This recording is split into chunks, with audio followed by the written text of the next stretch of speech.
Welcome everybody who's in the chat. We should be live now.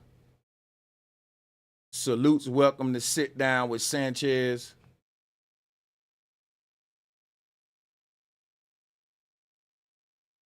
Come on in the building. Welcome everybody who's in. All right, cool. There we go. So I'm gonna start the show in just a minute. Let's play a song. Just a little intro joint real quick to let the people come in, and then we'll bring up the topic at hand to the panel, and we'll be dropping that link for y'all to join if this is a topic that interests you. Oh, shit. So, yeah, let me play that music, man.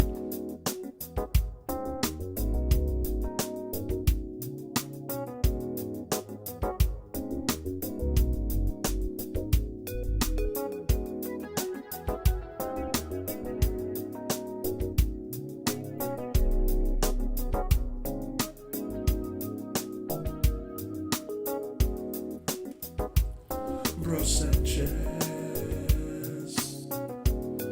just one who's out there in the fight to teach.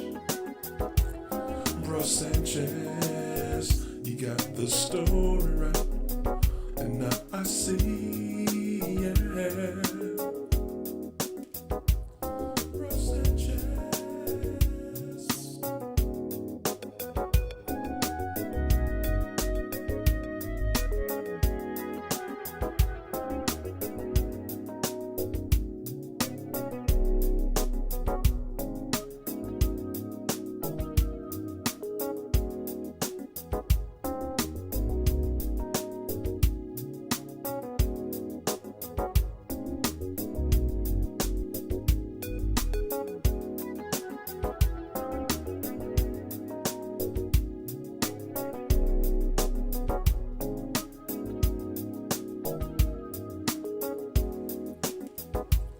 Bro Sanchez, just one who's out there in the fight to teach. Bro Sanchez, you got the story right, and now I see, yeah. Bro Sanchez.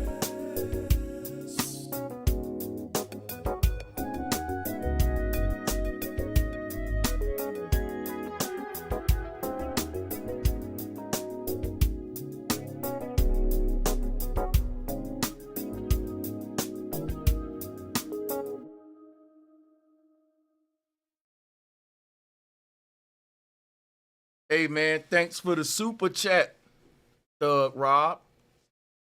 Thank you for the super chat, Thug Rob.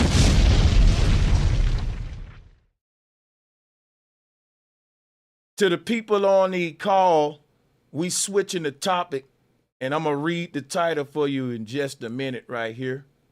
I'm still switching streams. We coming from another show. And this title in today's show here is going to be Black Men Counseled Cynthia G and Black Women Counseled Thomas Sotomayor. Are we better? And what can we learn? And as always, I'm going to give a shot at it and lay the foundation. Then we'll introduce the callers, and we'll be dropping a link for more people to join. What inspired this title was I see a lot of black men now that Thomas Sotomayor's career has fallen off. I got to say, that wasn't the doing of black men. That was black women who wanted Thomas Sotomayor off of here. And the same black women that wanted Thomas Sotomayor off of the internet, they also wanted Kevin Samuels off of the internet. But what we find is that a lot of people who hate on Tommy and celebrate the fact that Tommy's gone, they don't feel the same with Kevin Samuels. Even though we all admit Kevin Samuels made the same exact arguments Tommy made, but I will say Kevin did it in a tasteful way that made the people feel like he really cared. I'll say that. Even if Tommy was in front of me right now, I will not dick ride. I'm going to tell the truth. I'm going to say, Tommy came off as a nigga that you think, okay, bro, even though you making a lot of good points, it seemed like you don't care. Because I'm going to tell you another guy, right? Charleston White make a lot of good points about black people. But to me, he comes off like he really don't give a fuck about black people, though. He just know what points to make him say, amen, like a Christian pastor. They don't really care about the community. They just know how to make you shout hallelujah, and they can get paid off that right there, but they don't really care. Now, I don't think Charleston White really care about black people. I think that he know what to do to capitalize off of the struggle or whatever. And when it come to Tommy Sotomayor, people automatically say, well, we don't give a damn if he may do say some things that some jewels. He gotta go. On the other hand, you have these other YouTubers that say their little jewels. Like, and when I did the Charleston White show, people was like, yeah, he do go crazy. He talk about people, children and stuff, Sanchez, but he say some jewels here and there. And I'm like, damn, y'all didn't give Tommy that. He said some Jews here and there, and he never talked about doing nothing to nobody, children. And I said, I'm going to have to talk about this some more at the Black People's Hypocrisy, even if it's at the expense of my viewership. I want to do the right thing. I want to do the right, because it's so hypocritical that I just got to talk about it. Like, and what I want to point out is that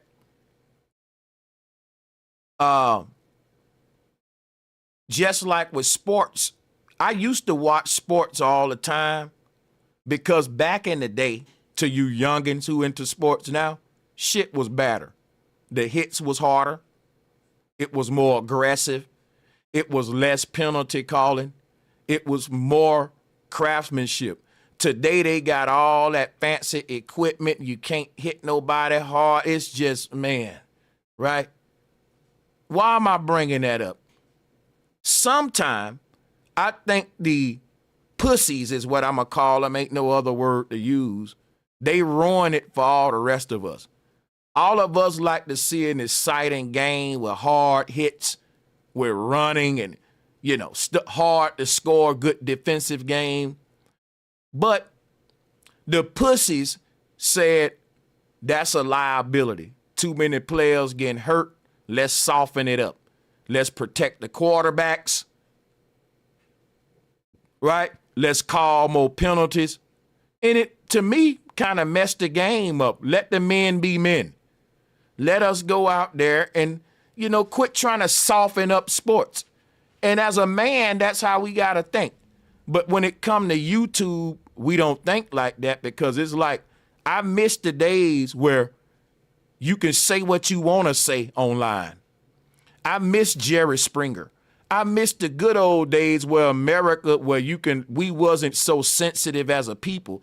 And even if somebody was radical, you didn't advocate for them to be silenced. Because as a man, guess what you said? Bring it on. Because that's the American spirit. The American, and I just gave you an example. If I'm playing football back in the day and somebody tackling me very hard, I'm not a pussy. I'm not going to say, can we hit a little softer?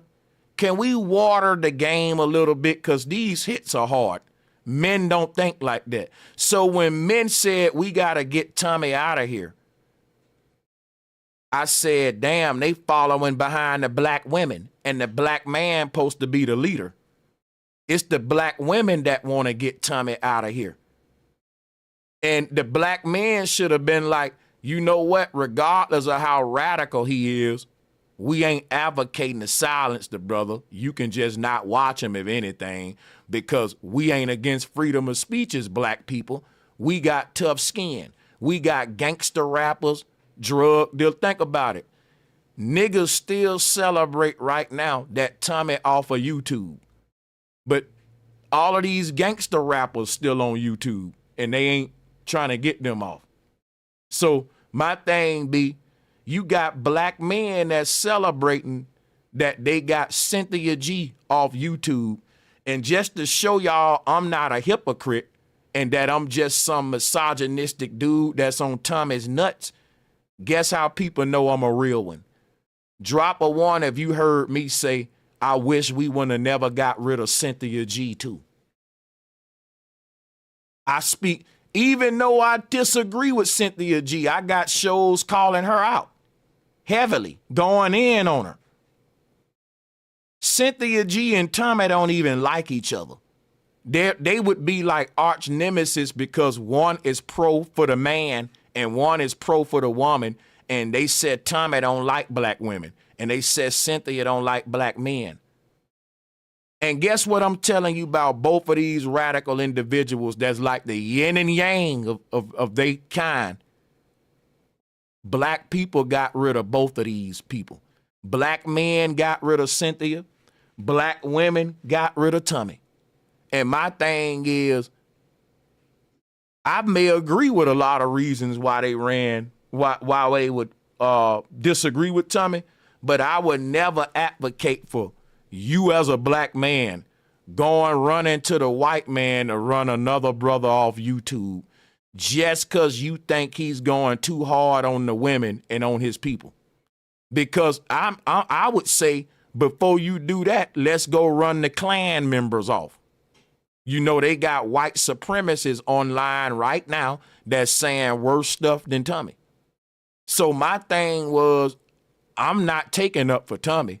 I'm saying, let's not just stop at these two people. We act like the biggest problems in black YouTube was Cynthia G and Tommy. And ever since they left black YouTube, I'm going to be honest, it's been boring and watered down with a bunch of niggas who they was saying they was mad at Tommy's approach. But how you ain't mad at the shit Kevin Samuels was saying? And I'm going to say this. Ever since these two people left black YouTube, everybody just, all the black YouTubers just making celebrity gossip content. I ain't gonna lie. I'd rather hear Kevin Samuels argue with black women. I'd rather hear Tommy Sotomayor and black women go back and forth than to go on a nigga channel and it's another video about some celebrity. So you got a bunch of black men doing celebrity gossip now, and they making videos about rappers and celebrities. And I'm like, wait a minute, y'all don't want them off of YouTube? Y'all ran Tommy and Cynthia off YouTube to do celebrity gossip? And the celebrities y'all gossiping about, they ain't no better than Tommy or Cynthia. I think black YouTube was robbed because what make white YouTube so exciting is Piers Morgan, the arguments. You have Candace Owens on there going in. It be heated debates on Piers Morgan and these white channels. And they don't try to silence each other. You know, if you got a white Democratic channel, they're going to call Candace Owens and they're going to have a heated debate right there on a big platform and everybody going to benefit. But the black people will say, man, let's flag them. Let's call White Daddy and destroy this person's channel and get rid of them. Instead of, okay, we got a group of black people who saying they don't fuck with this. Let's organize this into like an intellectual debate setting and let's turn it into something. We got even the gangsters can do it, y'all. You got gangbangers online right now organizing fades, doing community politics.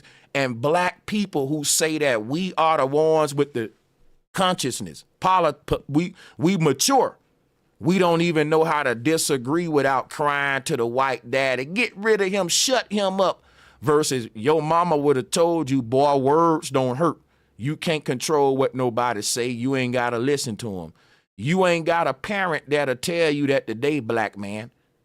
But you could just run the white zaddy and hear, who messing with you, baby? And so because of that, black men went to white zaddy to get rid of Cynthia G. And black women went to white zaddy to get rid of Tommy. And the black men who are haters of Tommy was celebrating right with the black women when they got that man canceled. And the fucking black women who hated Cynthia G was celebrating with black men when Cynthia G fell down. And what I learned from it is that the black men who was pushing against Tommy are like the black women who was pushing against Cynthia. They were secretly competing with them on the spot for YouTube, and they had to get the big person out the way. And the only thing they had against them was that, hey, she hate black women, or he hate black men, or hate black women, when they wanted to get up there and make the same damn arguments. You know, Man, it seemed like. Go ahead. Yeah, go ahead. You guys can interject. That's my take on it, though. It seems like they didn't want these truths to be pointed out so that people can correct themselves, right? Like that's what's going to keep us on the bottom if we can never correct ourselves. Like Tommy was bringing up a lot of good points, and a lot of people are tired of the bullshit. And who be dealing with a lot of the bullshit or doing the bullshit? It'd be us, man. So it's crazy how they silence him, because your freedom of speech, man, it should never be silenced. You should be able to talk all the shit you want. And when a group of people start silencing what you saying, that means you saying the truth and they don't have no rebuttals to it. So now we just got to shut your ass up. Facts. Now it ain't no help out here. You just being guided. You being guided where the hell they want you to go. And that's unconscious. And you got to think about it. The truth hurt when you say it nice. Imagine how much it hurt when you say it the way Tommy was saying it. Hey, even furthermore, it's even more vulgar in the streets. Tommy was the dumbed down version of it, but you be in the streets and you be hearing fucking talking about it. Boy, that shit cut through you. Like back in the day, listen, let me tell you how real what you saying. Tommy Sotomayor treated most of them black women better than they mama ever would have treated them. Facts. They done got cussed out way harder than that by their own mama, and they know it. Partner got beat up bad fits before by their mama. Hey, man, I done dated a lot of black women to tell you some crazy stories about how they mama fucked them up, nigga. I don't know what it be, but like I said, you will have a lot of black women, that offended me. Like I said, man, Charleston White is viral. And guess what? All of his people will tell you, man, get over how he's saying it. It's what he's saying. And I was like, where was this mentality for Cynthia G? Where was this mentality for Kevin Samuels and Tommy Sotomayor? I just wanted to point out how we're not consistent. Yeah. We are a people of, and it's never all about anything. So when I say we, it's never going to be 100%. But collectively, we still get judged. So I'm going to say collectively, we are the donkey. We are the ass. The ass is the animal that you can't tell it nothing to do. You can't correct it. It want to do what it want to do. That's why the donkey is a donkey. And it's no coincidence that we follow the Democratic Party, which their symbol is the donkey. They want to do what we want to do, and we don't want to be corrected on it. We don't want to be called on it. And I used to say, that was a real feminine trait. But now I can't say it's just a feminine trait at all, because it's men too. Nobody wants to be corrected.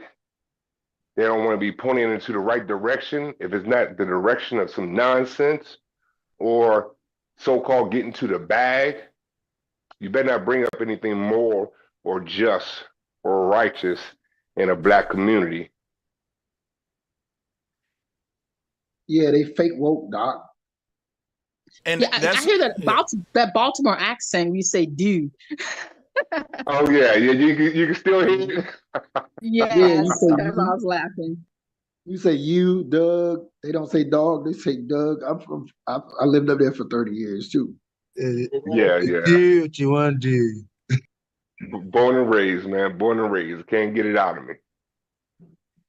Yeah, peace and love to everybody in the chat. My bad. Go ahead, Sanchez. No, I was just saying peace to everybody. Do you think the Black women have a I mean, you think we're improving? I hope we are. You know what? And the truth is this right here. There is nobody collectively going around saying the state of every Black woman to give you an accurate answer. It's just gonna always be some niggas neck talk, just like mine right now. Are Black women improving? When you ask a person that, they're gonna first of all go inside of their own mind and start what you call it, projecting, and they're gonna take every Black woman in their life and project on the state of that Black woman, and then give you an answer that they're gonna put to every Black woman in the nation. When they only met in their lifetime, they only met 2-3% of all Black women that's here to meet. That's a hard question to ever begin to ask. And it'll be a person giving you their personal projection, in my opinion. Now, what I'll say is YouTube paint one story, reality paint another one, because a lot of brothers will be like, man, Black women doing real bad right now, man. These women out here ain't shit, man, and all like this right here. But think about it. If you ask most of these niggas, they'll tell you they dating online. Hey, shout out to the OG and flat motherfucking power to the OG Leo. For sure.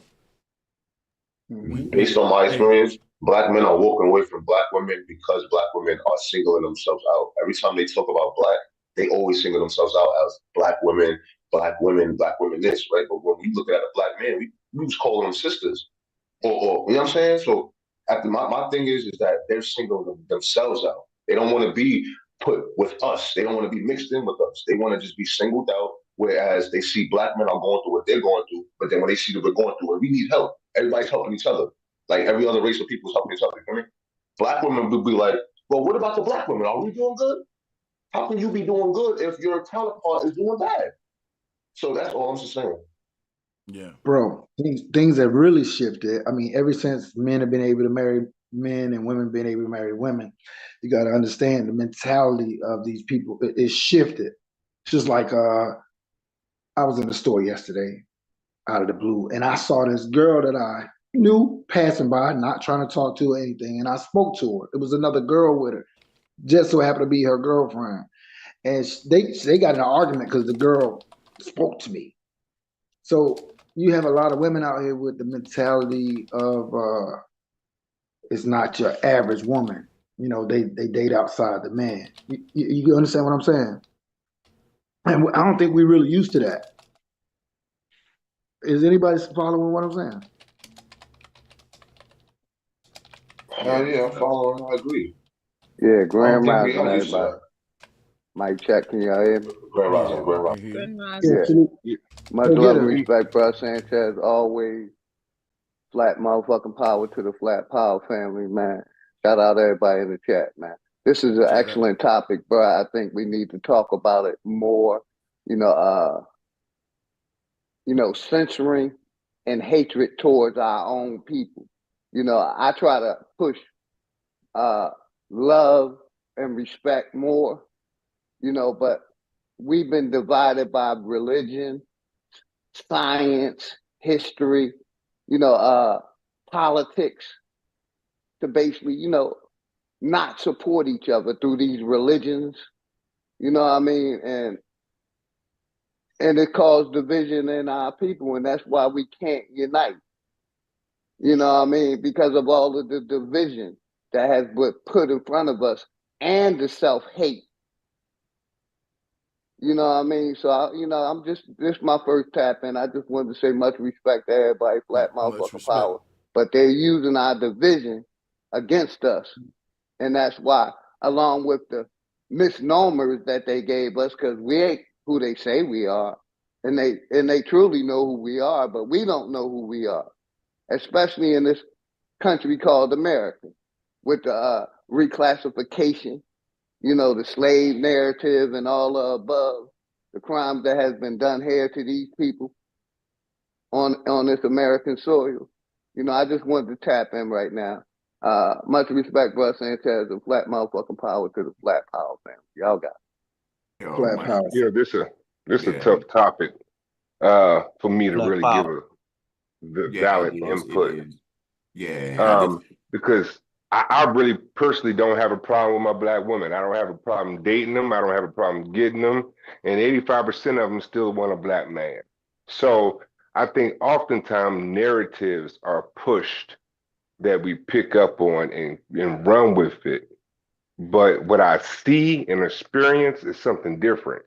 And also you got to go through age categories. I'm probably dating in the 45 to 55, 60 age group because that's the age group I'm in. Them women ain't kicking no black men out. They got their shit halfway together. I'm sorry, but that's in my age category. Now, if you go down to 20, 25, well, shit, I was a knucklehead when I was 25, and so was the women. So, is it really a problem? Because I find the women in my age category, them motherfuckers they begging for a black man. Yeah, I feel you. And that's what I was about to say to Sanchez in the You're chat. speaking in my lane now, big bro. You're speaking in my lane. You heard? I'm not gonna lie I to just you. want to I'm put 27 something years in real old, quick. right? And I date my last girl was actually 53. You heard? Facts. And I'm gonna give you facts. You feel me? Like that's what I specialize in. I specialize in dating older women. When I was younger, I used to look at it like manipulation. You feel me? I was actually infatuated with actually manipulating. You know what I mean? When I was younger, though.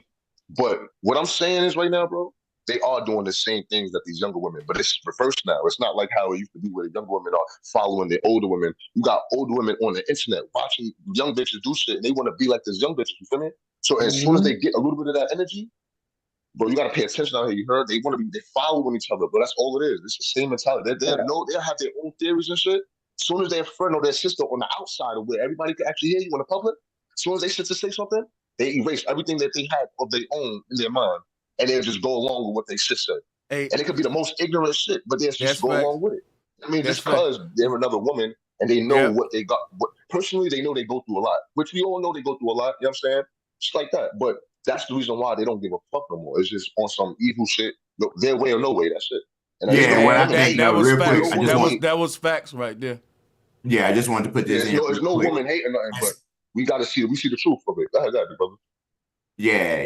And one thing I think too is I think that the reason that salute Sanchez, salute to the chat. I think that the reason why a lot of people don't like it either because when you hear Tommy Sotomayor talking, it does seem like he's kind of dogging black women. I'm not saying he's dogging them. I know he's telling the truth, but I think sometimes your choice of words, the way you say stuff, if it sounds too much like can I interject one time? Yeah. That's what I'm saying why we hypocrites, because I even said, and I ain't gonna lie, I really rocks with Tommy. He was one of the first big platforms that interviewed me. I know he's a real nigga and that he fucks with black men. And I think he got a bad rep with a lot of haters and shit. And he got what you call gang stalking, blackballed out the community. But check this out, right? My whole thing is what you saying, what I disagree with is, I liked it how radical his approach was. Think about it. If you look at content now, everybody's saying graped and fucking, it's so watered down and just with the rules that I missed when YouTube gave us freedom of speech. And it's like everybody's saying that if you very vocal, that's a problem now. In other words, we come from an era, right?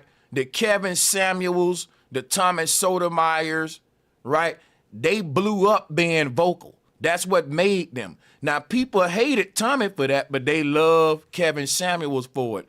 People hated Tommy for it, but I'm going to say this. They love Myron for it. If you ask me, Myron is worse than Tommy. But see, he just had a balance though, Sanchez. Tommy sounds like a woman a lot. A lot of times when he's talking, he sounds like a woman talking about another woman. You got to put a little balance in that sometime. You can't always be bitching. Yeah, that shit was all entertainment. With the whole not all the time, man. Sometimes I don't think y'all was listening to the same Tommy, because check it out, right? All the shit Kevin Samuels was telling black women, about you looking for 6-figure niggas, all that, and you around here with another woman hair in your head and all this stuff. Remember, Kevin Samuels went viral by telling a black woman that she wasn't good enough or something like that when he blew up. And man, black women and but see, black people sensitive though, man. If you had a different approach, he probably could reach more people and not. Hold on, but y'all ain't listening to me. I think everybody should say what they want. But listen, y'all ain't listening. You ain't listening to me, brother. What I'm telling you, I've been around YouTube a long time, and when a person tell me it's how a brother saying it, I say, well, if that was the case, Charleston White wouldn't be big. If that was the case, right? Kevin Samuels wouldn't have blew up right out the tummy. That let me know it was bullshit because I was like, well, hold up. You see what I'm saying? Right, but and I agree with that, man. You got to say what you got to say. I mean, I totally agree with that, bro. You can't. Let me disagree. If you know that your message, just like Sanchez, the average at best. Let me just disagree, Sanchez. Sanchez, I just want to say one thing. Sometimes you got to make an adjustment a little bit. But I feel you, and I agree with what he's saying. I'm just saying, but bro, I gotta push back at that one more time, right? And you can come in, my brother. I got you, go get it. I got you, go get it. This gonna be a 10-second line. When are we gonna tell rappers it's how they saying that stuff?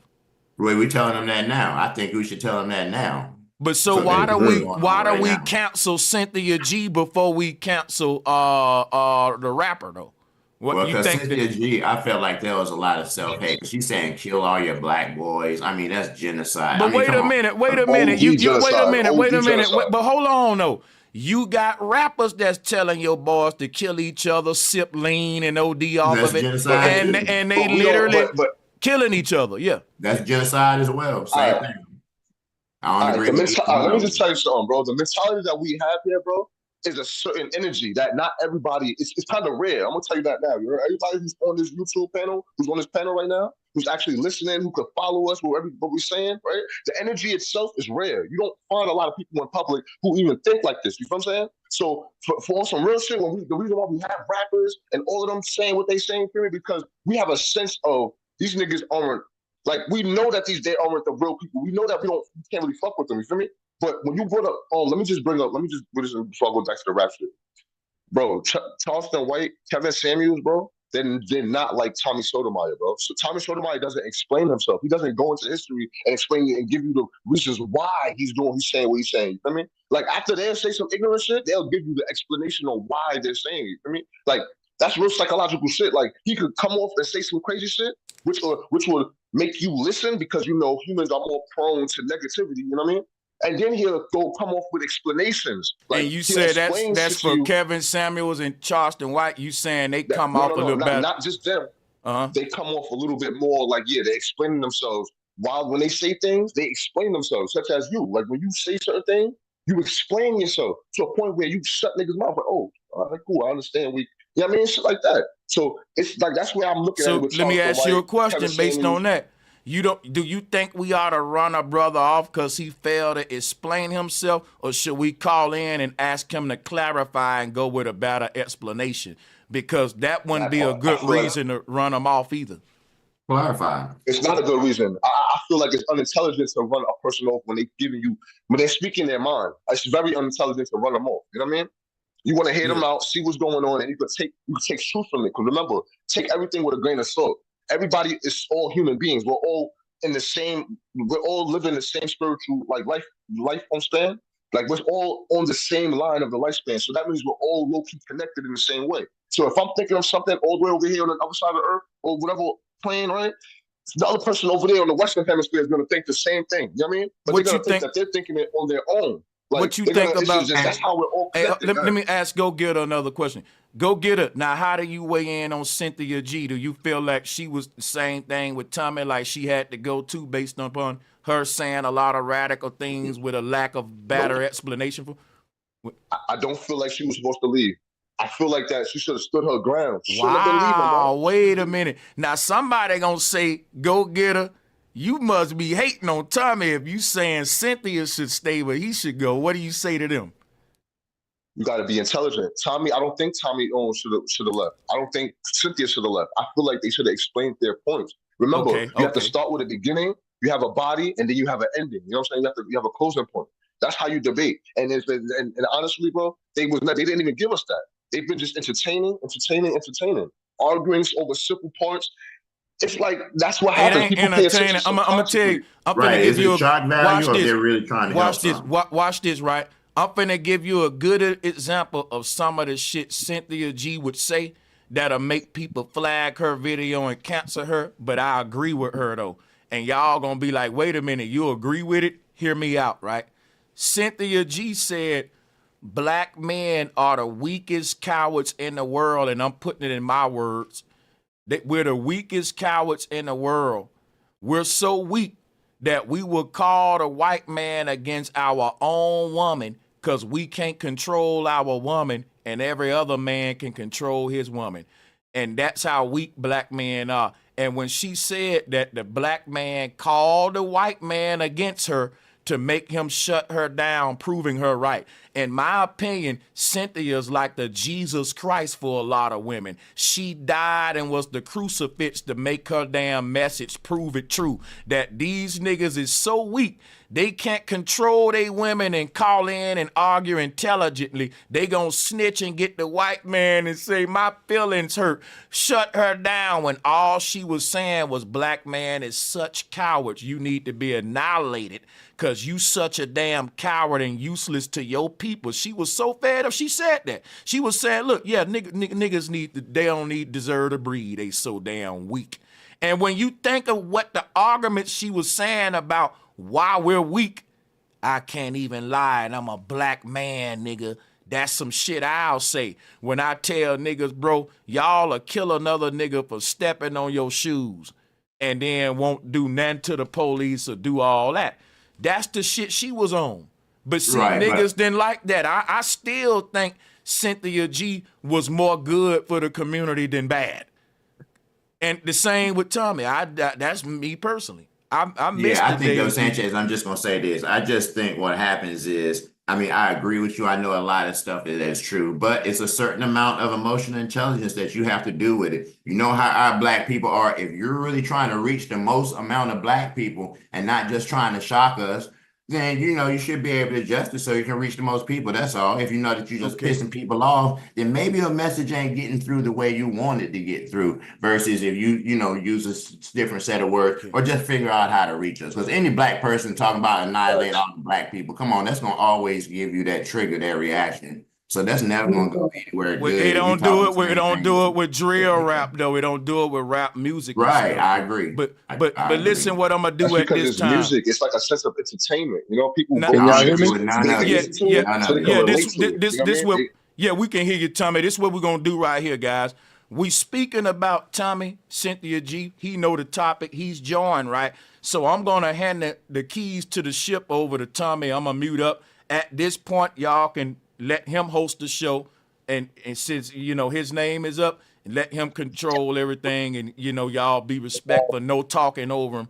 You do your thing, Tommy. Thank you so much for joining. You're a goat still to the real ones, bro. Thank you, bro. And let me say, I won't take up much of y'all time because I'm trying to watch a little football.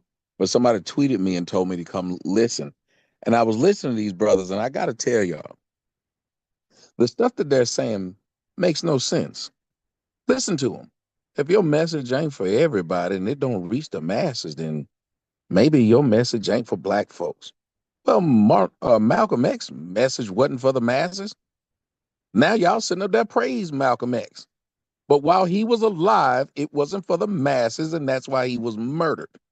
Jesus's message wasn't for the masses, hence he was murdered.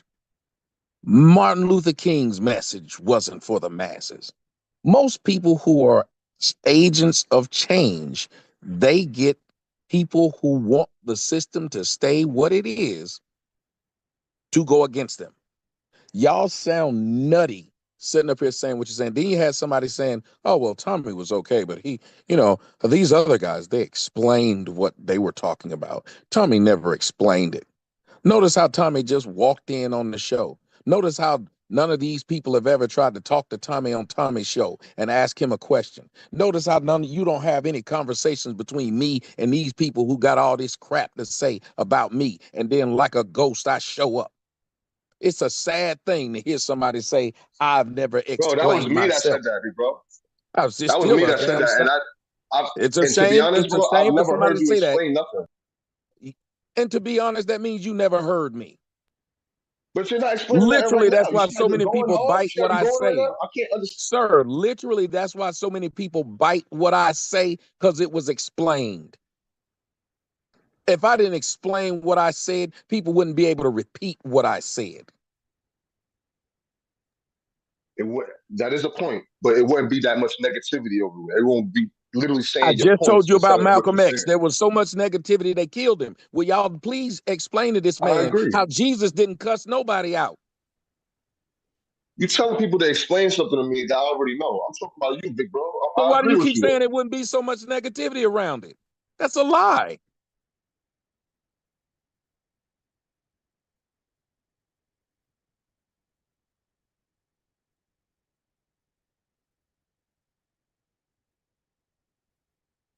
And even at Average at Best, his whole that whole show was taken from one of mine. It was put together. In my show, I had said that. He took it. He was a huge fan of mine, even called in and talked about how he was a fan. That's not the problem. The thing is, just like me saying, make that make sense, or give me my flowers. I was made fun of for saying that all the time. Now everybody says it. Yep. It's amazing. Right now, somebody sent me a video of Dr. Umar Johnson repeating me word for word. But when I said it, it was bad. How dare you say that? Tommy, It's I'm gonna give okay for him you to your say it Hey, flowers now. right look. now, bro. Hey, hold up before you go in, I'm go proud of get you her. for everything Go you get did. her. You heard? I got you, go get her. Let me say one thing to the people. Hey, guys, I was muted. The reason Tommy spoke on Kevin Samuels is because I had said that Kevin Samuels was the mild version of Tommy, but he still got canceled. So when people say it, you know, how you saying it, you know. Yeah, and Tommy, So I just want to put in real quick. Yo, I agree with what you're doing. I love what you're doing. All I'm saying is that we just know that black people are sensitive. And my thing is, you know, are you trying to shock people or are you trying to reach the most people? So I'm saying if you're trying to get your message out to the most people, we don't listen. We got certain triggers and stuff like that. So that's up to you. And that's your freedom of speech as far as what you decide to do. But what I do see is that a lot of times when people go through something, like maybe, I'm not saying you personally, maybe you did. If you went through the mother thing or whatever, you might be a little bit harder on mothers because that's what you went through with your mother. That's all I'm saying. But yeah, keep doing what you're doing, bro. that wouldn't make sense. But I'm gonna let him. Yeah, let me fall back. Yeah, Yeah, keep I doing was, what you do, about Tommy. to I answer know it that. seemed like I was coming at you, bro, but I apologize, man. You know what I'm saying? No, Real shit. y'all I don't was have just to trying to say apologize. what This is, People takes was saying. well, hold on. Y'all don't have to apologize for it. Let me explain you why. Because I'm going to talk about what he just said, which is black folks sensitive. I can argue my point even if you so-called came against me or if I felt like you came at me, because my emotions should not have anything to do with the logic and facts that I say. So I should be able to handle it, especially if I expect other people to be able to handle it. The only That's time true. I Most ever people have a can't problem, though, but I feel huh? you. Well, the only I time say I ever that's have a true though. problem Most is people if can't I handle don't it have though, a but I feel you. well, that's why I wanted to say to you, when we say we know black people sensitive, then we might as well say we lost. How Yeah. you gonna be a group of people claiming you going against somebody? I ain't never heard no Jews say, you know, we sensitive. I ain't never heard no Palestinian say, you know, Right. we sensitive. Because I ain't they're never not heard no sensitive like black Iranian folks. say, you Black know, folks we the most sensitive. sensitive race. We the most sensitive. I mean, except that's how it except And when that's is. it why we come at the to bottom. rap. Except when it come to Well, rap why are we music. sensitive? Right. Why I are feel we you. so sensitive? Why? Hey, but That's what look, I'm saying. but see, sexy red don't make us sensitive though. You know, that's my whole point is Right. we I pick feel and you. I choose feel what we you. sensitive about, man. Cause somebody be like, the chicks that say that Tommy is saying that shit a certain way, they fucking with Sexy Red and Megan Thee Stallion. They like, I don't understand how you can only say shit vulgar and how you want to say it. If you're a certain person, it matters how you saying it. But if you're another person, you got to walk on eggshells. It's ain't over a hot beat, Sanchez. So all we need is a beat to get us hypnotized, and we'll listen to it. It ain't just hot beats because, like I said, charged in white. I can name a bunch of people who are way more radical with their message. And then Charleston White let it be known he don't give a fuck about niggas. He hope you get locked up and all that. And he's still viral. He's selling out shows. I haven't figured it out either, man. Some people can get away with it. Some people can't. I ain't totally figured it out. And guess what? And I'm glad that, you know, see, and I never saw Tommy hate on Charleston White or nothing, but I'm the type of guy that's going to bring up the hypocrisy of it. And my whole thing is, listen, I saw a video with O'Shea the other day giving Poetic Flacco props. And I'm going to be honest, I think Poetic Flacco is a bigger coon, if you want to use that word, than Tommy Sotomayor. So I don't be knowing who and why people get certain passes and others don't. First off, O'Shea is a fan. He's a fan of mine, and he literally like a woman who, if you don't sleep with her, she go off and start talking about you. He tried to be my damn friend on a podcast, and I said, nigga, I don't know you, and I don't know what. Ever since that day, he's been mad. Remember, this dude tells everybody I'm irrelevant, yet he makes 99,000 videos about me, and when somebody brings up that he makes 99,000 videos about me, what does he say? I'm making money. So by that logic, if I was cooning, I'm making money. And I'm making more money than him. It's obvious I have more money than him. So when he sees me on television, he makes a video. He makes another video. And so I just don't talk about the man at all. And he just keeps doing it. And his fans don't say, well, hold on a minute. If Tommy is what you say he is, how come you keep making these videos talking shit about this man, and this man don't even say your name? Right. I'm over That's on facts. Rumble and still have more people watching me than the people who on YouTube have watching them. And YouTube is the #1 search engine in the world, excuse me. So #1, it's the biggest place if you want to get your message out. This is where it's at. So they work they ass off to get me flagged down, just so a whole bunch of mini Tommies can pop up. Just so all these other niggas who used to be fans, because they didn't know. I remember when they used to tell me, oh, that's just a YouTube show. That ain't no real show. Now every nigga got a YouTube show. I don't get no credit. Every nigga got a mic in his face now when nobody did. None of these niggas went to school for broadcasting. Now every one of these niggas trying to have a show. But I'm still the most hated. In any other race, they would give a nigga props for starting shit. In the white race, they give Rush Limbaugh and Howard Stern, they props. In the black race, all we do is try to cover shit up. But you know why we do that? Because we got it from the white man. We the same people who claim black folks started rock and roll. White people took it from us. Black folks started country music. White folks took it from us. But then the first thing we do is take things from people, bury them, want to destroy the man in front so we can be the next man up. It wasn't that I was saying, like the dude said, if you wanted your message to be for the masses, you change it. Well, I was the biggest damn thing that was out there, so it was for the masses. They didn't beat me, or my message didn't get stale. They flagged me. That's like saying Mike Tyson got beat because you tied his ass up before the fight, and the nigga that was still left is not a champ. That's what they keep doing. Anytime I show up, they flag and then say, you can't be there. We took you down. Don't nobody watch you. You don't have no followers. It ain't that I'm there and I don't have any followers. It's that as soon as you see my ass pop up, you flag. Yeah. See, there's people that's ignorant. You know what I mean? And what I realized growing up, right, is that not everybody can articulate. Not everybody could actually understand and comprehend where you're really trying to go with your message. You feel me? So they try to just cut you off while you're talking, try to just butt in real quick. You know, that's a problem that Bro Sanchez be going through. You know what I mean?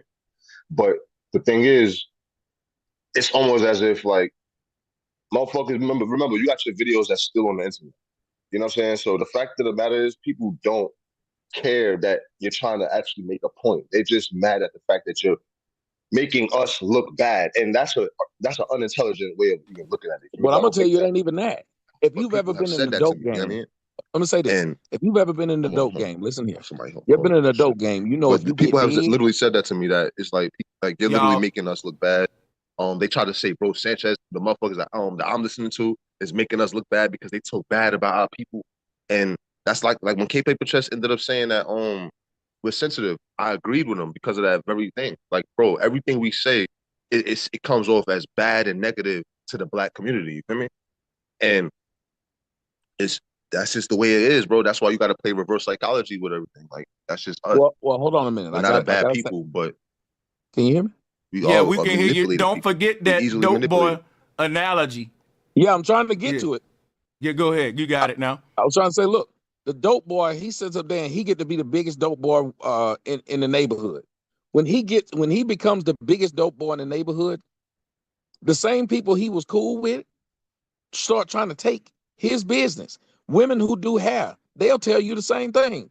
End up being the biggest bitch with weed. The other women, even women who hair you used to do, end up turning into haters. It is a weird thing. Niggas saw me and they said, oh, this nigga make money offline.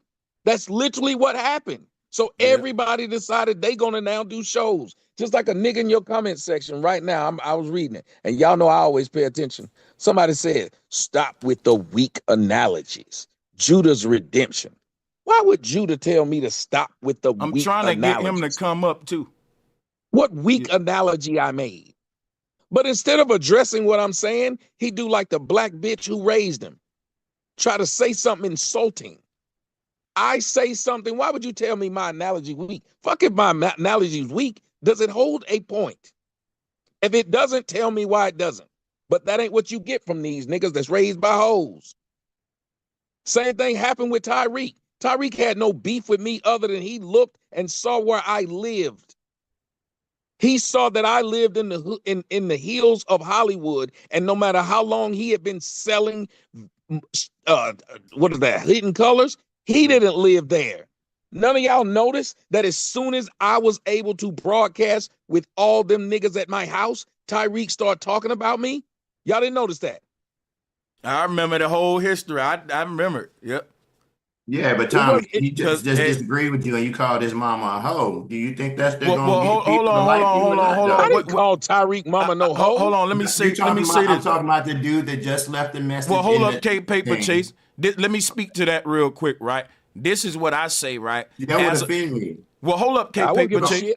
This is what I want to say as the host. As the host to keep. You call my analogy weak, so we're in the same boat. Right. So listen, let me say this, K Paper Chase, real quick, K Paper Chase, to you, K Paper Chase. This how Sanchez do on these shows when men are dealing amongst men, right? I'm going to conduct myself as a man with respect, and I'm going to respect all other men. However, now people may not like when I say this, and I fell out with people because of this, but this is where I stand as a man. If someone get on my call and they have a back and forth with somebody in the chat or on a call and it get nasty, I'm not gonna use my power as the host to take any side. So basically I got a policy to where every man got to stand on his own 2 feet. And if a man disrespect you, don't come looking at Sanchez. I can't.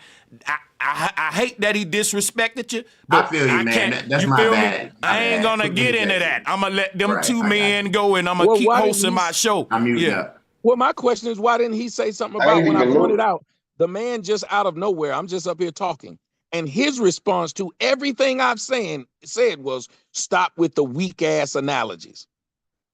Would you let a man sit and talk to you like that to your face? Yeah, I kind of turn up a little bit too with him to match that a bit, you know. Yeah, especially if he ain't clicking the link. Conversation. Stop with the weak ass analogies. That was the first disrespect right there. Instead of clicking the link saying, Tom, I disagree with you on this right here or that right there, you know. The guy I spoke to that you said I shouldn't have spoken to that way. I literally pointed out, I said, there's a guy in the comment section. I said, he out of nowhere stated, out of all the stuff I said, he didn't address one thing I said. He just said, stop, Tommy, stop with the weak ass analogies. And I said, this nigga acting like that hoe that raised him, his mama. He should come up, guess what he ought to do? That brother should click the link like a man, put his drawers on and come point out the weak analogies and break them down and do it that way. You know, have a conversation with me. Why would I? And this is what I came up here saying, brother. I came up here saying a lot of y'all that have a lot to say about me never have nothing to say to me. Yeah, that shows how weak when you said we sensitive. Yeah, because y'all don't like this is what happened with the Democrats this year. Y'all got everything to say about people, but you don't have nothing to say to them, and you don't want nobody to say nothing back. You know how many people on Twitter say something out of line to me and then block me so I can't respond? So wait a minute, you had something to say to me, call me out my name, but didn't want me to get mine back off to say nothing back to you. Sanchez in the ass. Yeah, man. Let me go ahead and mute the other call. Somebody trying to say something to me right now. Let me go ahead and mute them.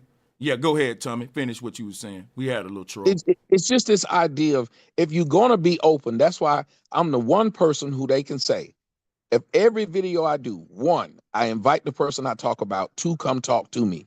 2, when I talk to them, it is a respectful conversation. It don't matter if in my video I was cussing you out or whatnot, because I wasn't cussing you out as a person. I was cussing out what I saw you do.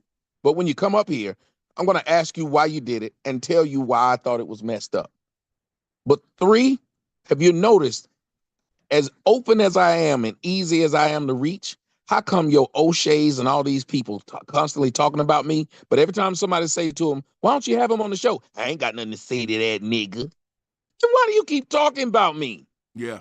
Normal people leave people the fuck alone if they're not going to talk to them, but that's how sensitive black folks have gotten. We like talking about you and not lying on you and not allowing people to see what you said. What did the Democrats do? They would literally lie on Donald Trump and say he said something, when all you had to do was play the whole thing and see what he meant. But they would never do it, nor bring him on to explain it.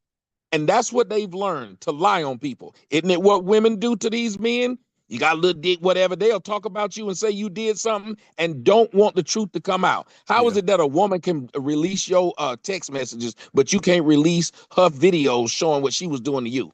That's revenge porn. But she can release your videos of doing something to her or release text messages, but that ain't called revenge nothing. And I think a lot of these brothers is playing into an agenda that's working against the man, and they don't see how it's hurting their own self, kind of with the pandering, you know. So, and that's sad. That's why I'm glad, man. And listen, to the guy who I blocked in the chat, that y'all saying, why did I block him? Because I put the link out there, and at this point, it's a distraction because he can come talk to the man on the call instead of Adam in the chat room. It's other people that may want to talk to the brother while he here. I'd rather him talk to the people on the call than the chat room. So he free to come up. Let me ask you something real quick, Tommy.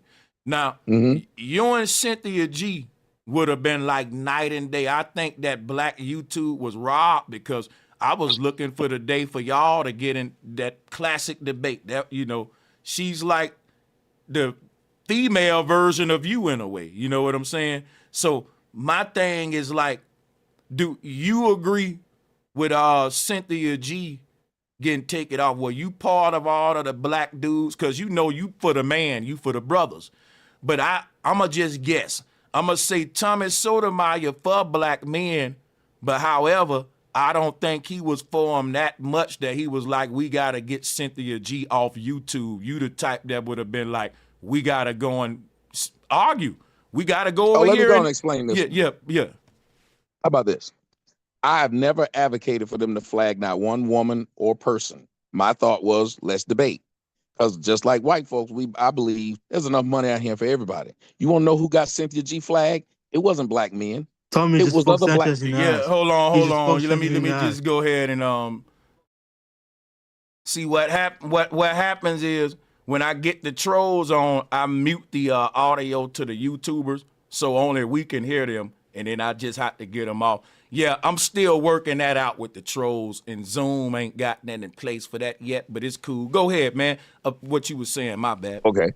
No. Well, here's my thing. I'm telling y'all, what happened was Cynthia G got too big and black women got together to help flag that girl off. Most black men just ignore what you said or moved on. When a woman saying something, it was several niggas that no matter what it is wrong these women say, these niggas are trying to sleep with them. So they just sit there and watch them or don't pay them no attention. But they weren't worried about flagging them. She got too big. Other women didn't like it, and they helped get her flag. That's what it was. Women are the worst enemies to other women. Why do you think we've had 2 women run for presidency? They aren't the only 2, but we've had 2 women who became the main candidate, and neither one has won in a country that has more women than men, because women don't like women. That is deep, yo. Hold up. Let me take a minute to digest this shit. Because guess what I've been saying? And everybody and their mama tell you black men ran Cynthia G away. But what you just said is crazy. That's crazy. Yeah. She got too big. Other black women didn't like to see that girl like that, and they ran her off. The same way of your girlfriend, if you and your man look too happy, your girlfriend will fuck your man.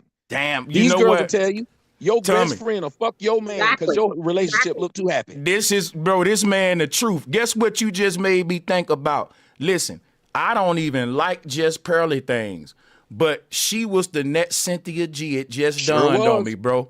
That's crazy because everything Cynthia G was saying, she was saying, and the black women went out to just pearly things, and now they online siding with the red pill men saying us black women do need to. That's crazy. I don't lie. If I tell you something, it's true. It may take you 5 years, 50 years to find out it's true, but I wasn't sent here to lie to you. I was sent here to do a lot of things, but lie to you wasn't one of them. Hopefully to be able to guide you. That's why even when people say, well, Tommy is like Cynthia G. Well, Cynthia G was saying delete black men. I wasn't saying delete black women. Right. I said ignore them. Until they do right, ignore them. Do your own thing. Go get your own money. Get your own job. I didn't say do anything to a black woman. I pointed out simple things like the fact that I put up a post today on Twitter. I said the best thing a black man can do for his children is get a white mom. White men and black women got mad at me. And then I pointed out to the brothers, I said, did you notice that white men have had access to black women for decades during and after slavery? And they had no problem diluting our blood with their whiteness. Soon as a black man whistled at a white woman, they dragged that boy, shot him, drowned him, and burned him. It was a boy. To this day, they got a black woman who they claim is black, who's an Indian, who was running for president with a white husband, and 92% of black women voted for him. Do you think a black man could walk around with a white wife and black women would support him at 92%? For some reason, as long as interracial dating is black women and white men, everybody okay with it. But as soon as a black man does it, he a sellout. He hate his mama. He a coon. That's crazy. And you know what, bro? It's so much clarity that you on this mug. Cause look, I had this shit all backwards saying that black men ran Cynthia off, black women ran you off. Cause check it out. I'm gonna keep the same logic. I'm gonna flip it. Instead of saying black women ran Tommy off, black women wanted to run Tommy off, but they enlisted black dudes. They enlisted black men. That's crazy. Sure did. Because the black men were just mad that if they listen, no matter what they girl said, if you a man, you get tired of your girl sitting up there watching me, knowing what I say, then you get tired of knowing your girl fucking me. They used to make videos saying, seriously, they used to make videos, and y'all women still sleeping with him, knowing what he's saying. Hating. Yes. Bro, that's so crazy. And I kept trying to explain it to them simply. It don't matter what you say. If you're a black man and you got some money, black pussy is not going to run away from you. There ain't now black man that can't sleep with black women if he got some change in his pocket. You can say whatever you want to say. So be a man and go out and get your money. That way you don't have to be a slave to some woman saying what she tell you to say. I didn't. I could say what I wanted to say. Long as I had money in my pocket, you didn't see me without a black woman. You didn't see me with an ugly one. This didn't happen, which made them mad. And I think a lot of black women are secret haters of black men. I really do. Yeah. That's why I That's so. said black women and white men Thank you, got Demi. something That in was common. respect. Nobody hates black men more than black women and white men. Black women literally hate black men. You want to know why? Because they sit up there and said, think about it this way. They went out of their way to tell you that that girl was black, just like them, the one who's running for president. But if black men start dating black women who look like her, you know what they call us? Color struck. Yeah. So wait a minute. If she's black, why do you have a problem with me dating or wanting that type of black? Hey, Tommy. Soon as y'all get some money, y'all get your light skin upgrade. It's one of the main things I've heard black women say to me from the time I was young. So now light skin is okay? Just like Meghan Markle. Yeah. If a black man These dated are facts. Meghan Markle, they would not call her black. But because she got a white man, they call her black. Black women went out their way to say that Zendaya was not black enough to play Aaliyah in the movie about the life of Aaliyah. She had to quit the movie because they told her she was not black enough to play Aaliyah, but she was black enough to play Peter Parker's girlfriend. You know what? I got to point this out. Hey, Tommy, these dudes done rewrote history, man. You know, I've been around a minute, and it's a lot of young guys coming. Because I'm going to tell y'all something real quick, yo. When Tommy was popping back in the day, he had all of the black folks, the chicks, he was doing the Kevin Samuels numbers, and all the chicks was calling in. He was basically doing the KS thing, but he wasn't as formal with the shit. You know, it was basically where we was loving the uncut feel of it. But the whole thing I want to point out, Tommy, now this going to blow you away. I don't know if you ever thought of it this way. I remember during them days, man, you would have guys that saw you blowing up and they would kind of rival you and kind of pander to these black women. But you would be like, call in and come on, guys, come defend your black queen. And they won't do it. And what these guys found out was we can go to our channel and pander to black women and make more money without challenging this man and just go over here and just pander to the women who he, you know, speaking with instead of go up there directly on the platform and deal with them like that. So I see that's what's happening now to where a lot of guys, instead of them coming up challenging you on it, they wanted you out the way. They make more money being anti-me. Yeah, and they can cater to the women. If they never get, if I run around and say I can beat Jake Paul, but never fight Jake Paul, then it's always an argument. There's always be an argument as who's better between Michael Jordan or LeBron James because they'll never play. It's one of the craziest things to do, but it's a smart thing to do if you're trying to make money. Talk shit about Tommy, never talk to Tommy because Tommy gonna prove that you full of shit. I'm gonna give you another example again, this past election. Why do you think Miss Harris refused to do interviews? Because she didn't want the shit she was saying to be challenged. She wanted you to believe that her and Donald Trump was equal and it was a toss-up. She knew if she had people question her, which almost every time she had somebody barely question her, she failed. And that's what these niggas are. Just like this person in the comment section said, this white man said, Tommy, white men, or whoever this is, T. Turner says, Tommy, white men are not mad or jealous of black men. When did I say white men were either of those things? Oh, I got that. And something else just done. You didn't say that. Yo, sure Tommy, we got to do a show just strictly about what the hell is a Negro wake-up call. Right. I'll do it. You know, anytime you hit me up and say do it, because I'm a talker. God put me on here to talk until I run out of breath. So I don't mind doing it. I got to get, I don't got your email, though. I got to get your stuff, man. You know I got to reach out to you, man. I got so many ideas, bro. And you know I'm going to make it worth your while, man. I appreciate your time. So, hell yeah. Well, I appreciate your time. I hope you're not leaving right now, though. But if you got a few more minutes for us, that'll be great. Because I think some other people. I got a couple more minutes, but then I got to go because my 49 is about to play. Okay, for sure. I just wanted to say that most white men are penis envy of the black man. I just have to put that out there. Well, the fact that he went out of his way to say he ain't jealous shows that he probably is. Because I didn't say that. I didn't say he was jealous or mad. I literally said the people who have the most problem with interracial relationships where a black man is being with a white woman is two people. Black women and white men. They literally will sit up in there, go off. Just like I'm seeing this whole new white men talking about we need to preserve our race. Wait a minute, now you need to preserve your race when you put all these light-skinned blacks in the black community? When you got a whole continent of South America, of Afro-Brazilians, now you need to do it? The whole Loving case, y'all sit up there. You think Loving case would have went to the Supreme Court, much less been passed if that was a black man?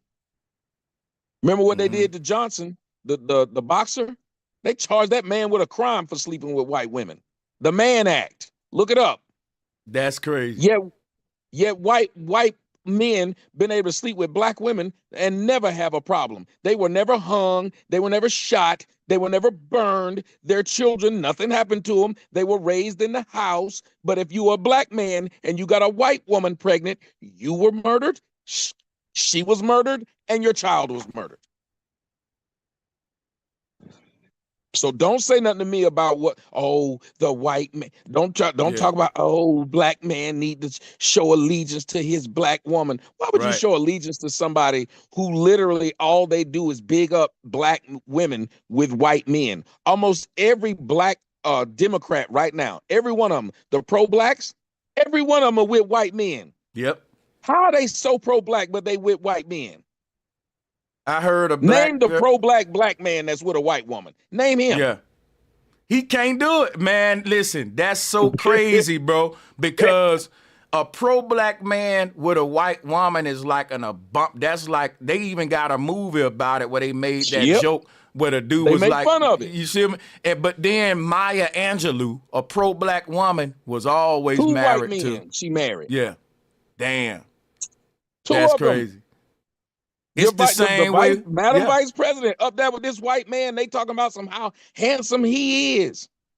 All the black, they ain't never said a word bad about Eve. They ain't never said a word bad about Serena Williams. Not Oprah. one word bad about Serena. Oh, no, Oprah ain't married to a white man. No, Oprah married to Gail. White Gail.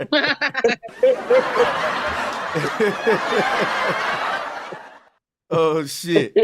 Angela Davis got a white bitch. Yep. Damn right. Serena Williams, yeah. Yeah, they ain't. What's that They track? love every black runner? woman with a white man. They love that black woman who was with what was his name? Travis Kelce. Oh, black women loved that woman and begged him to go back to her after he left her for Taylor Swift. Damn. They love Simone Biles. Well, she got a black man though. Now she no longer they no longer love him.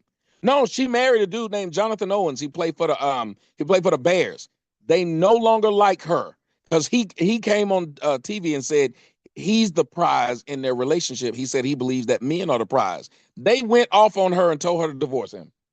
Damn. But had no problem with her chasing this white no-name singer when they thought that he wanted to be with her. That white man had to come out and tell them, no, I just had her in the video. We do not have a relationship. I got a girlfriend. I don't know. And then they were still begging the white man to give them a chance. I never saw another group with double standards like this, man. And I don't know how to explain it, man. I kind of gave up with our hypocrisy. I just make videos like this to point it out. Bro, black women don't like black men. I'm going to say this and I'm going to leave you with this. The reason black women don't like black men is because we remind them of who they actually are. Let me explain. When a black woman has a kid with a black man, it's a black child. No matter how much weave she got on her head, our child ain't born with no weave. Our child ain't born with no straight hair or no 2C hair, whatever you want to call it. But when they get them a white man, they know that their kid can now be lighter skinned. Their kid can be considered pretty and all of this stuff. So we give them what they're trying to get.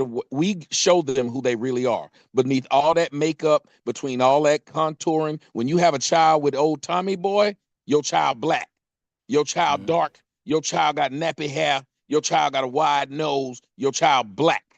But when you have a child with a white man, your child get told, oh, they so pretty. And all that weave you done put on, you get to justify by having this mixed child. Because notice, as soon as a black woman gets a mixed child, she become the envy of her family and friends. Tell me I'm These are lying. facts. You have a baby by me, your friends ain't telling you how pretty it is. Mixed You have a children baby come. by Brad, no matter how Yeah. lame he is, they tell you you did a good thing. Matter of fact, you can hear black women say this line alone lets you know how fucked up their mindset is. I know I'm pretty because white boys like me. Yeah. Yep. That's facts. Imagine saying that you judge how you look based upon if white boys validate it. Yeah, look at These are Eve. facts. Eve married a white tycoon, you know, and she hadn't looked back ever since she married him.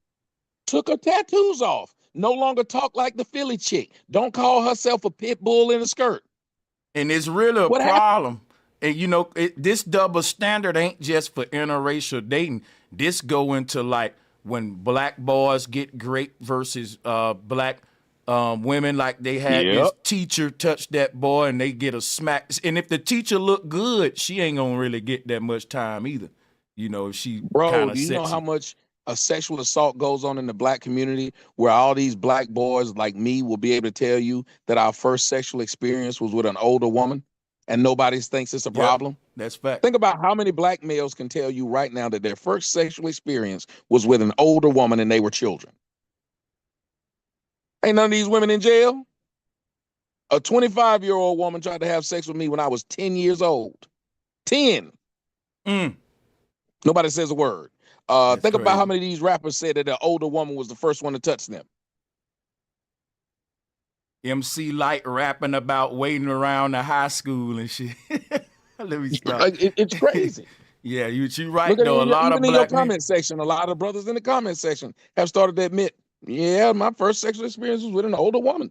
And to make it so killing, man, some of them brothers had a daddy like Lil Boosie that marched them right to. Yep.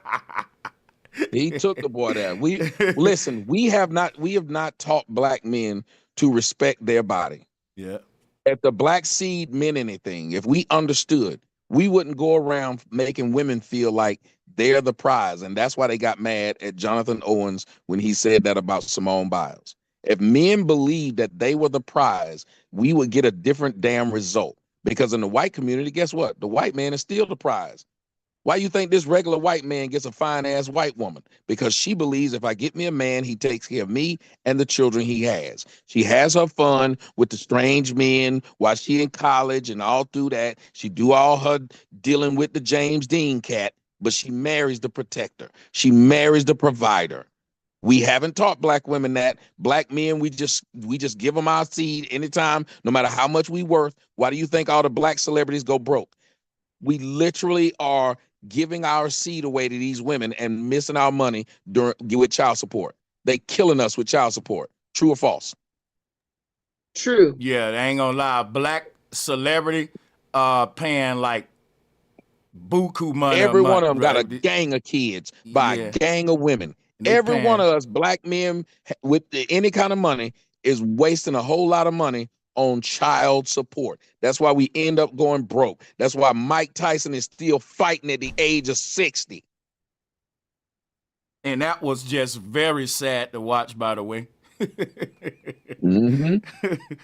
Hey, did you do a show to speak on that fight, yo?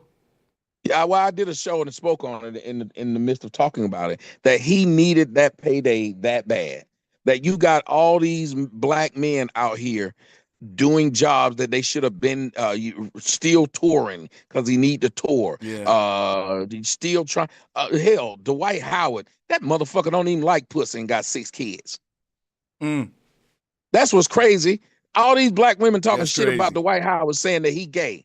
Yeah, but he got 6 kids. They made sure gay. they let that and yet y'all seed lay get down with him. Yeah. Yeah. That should tell you all you need to know about black women, that a gay man has 6 children with them.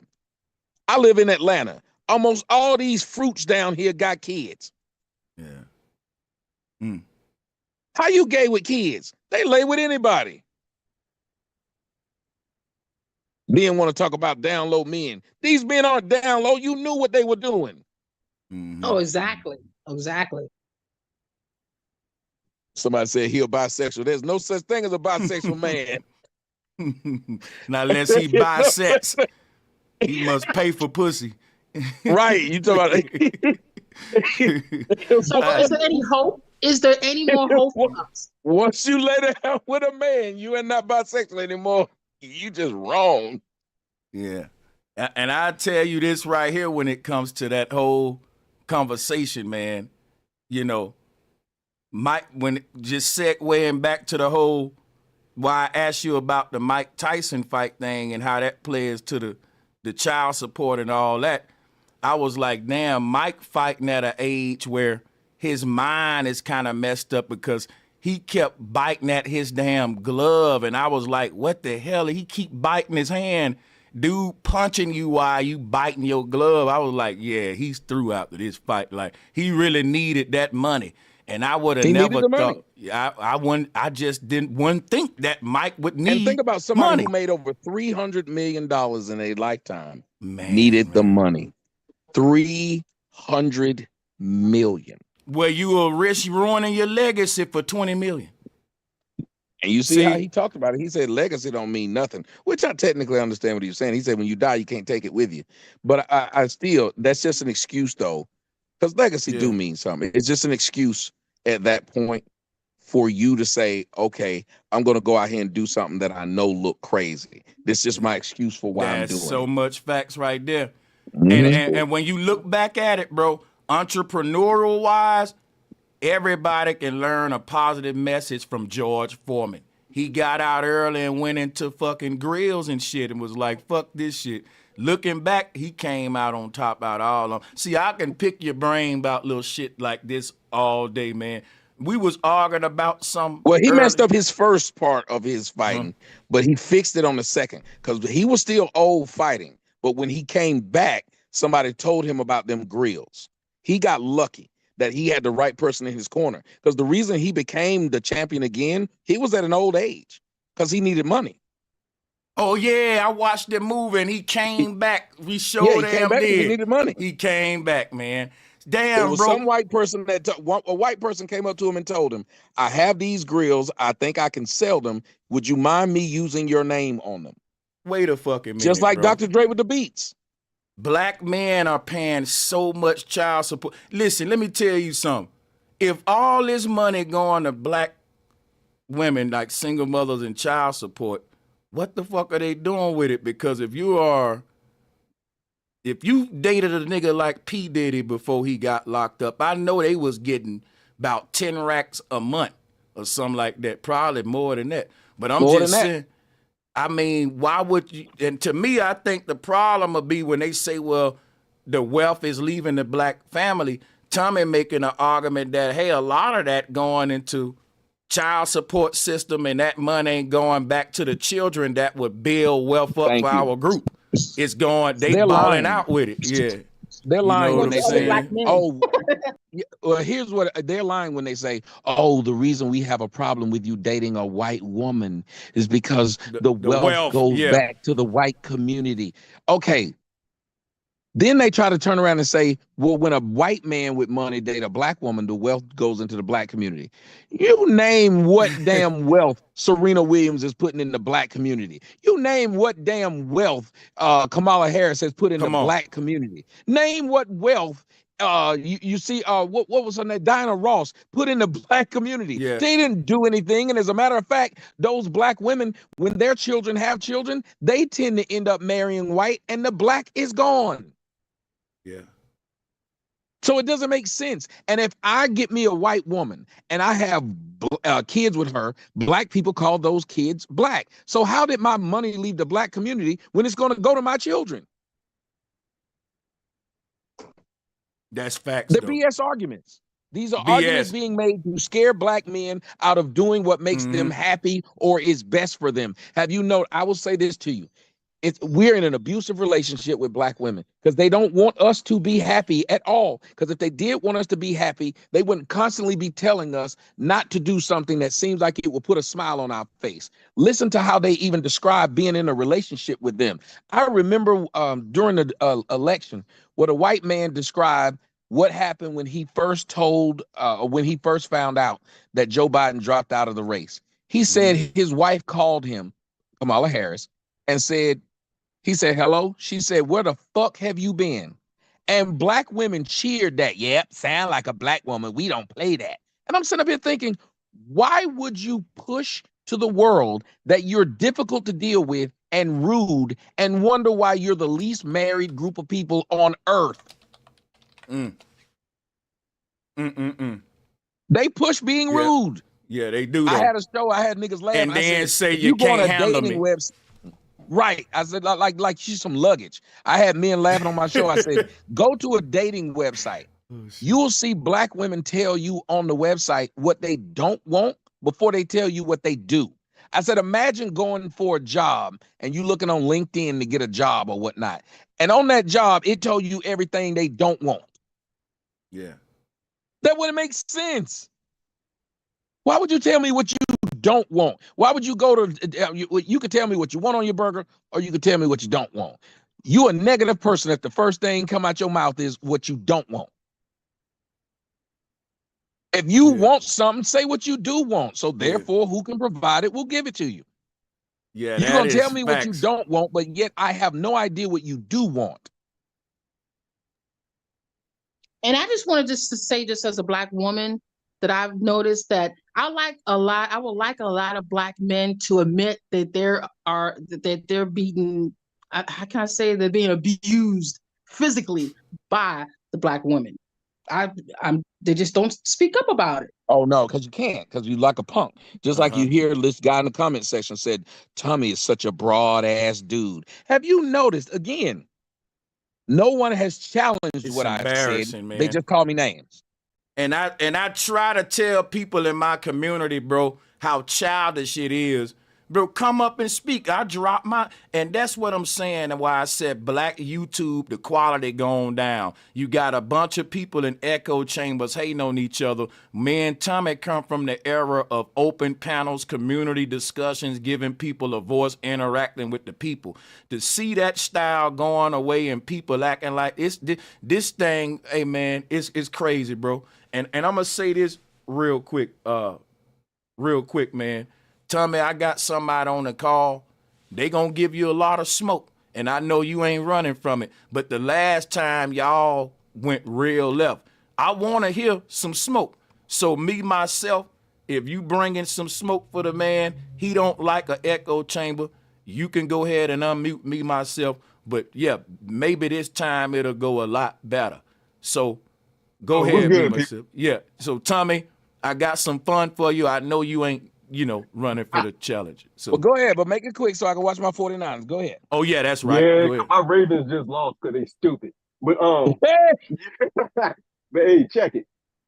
The only reason it went left last time, because in my opinion, I felt like Tommy was saying that he don't understand why people aren't listening or don't get his opinion. And so the only solution I was thinking of, well, maybe it's just you might have to talk different to different types of folks. It's how you say it to certain people. You can still get the same end result, but if that's not working, you might have to try something different.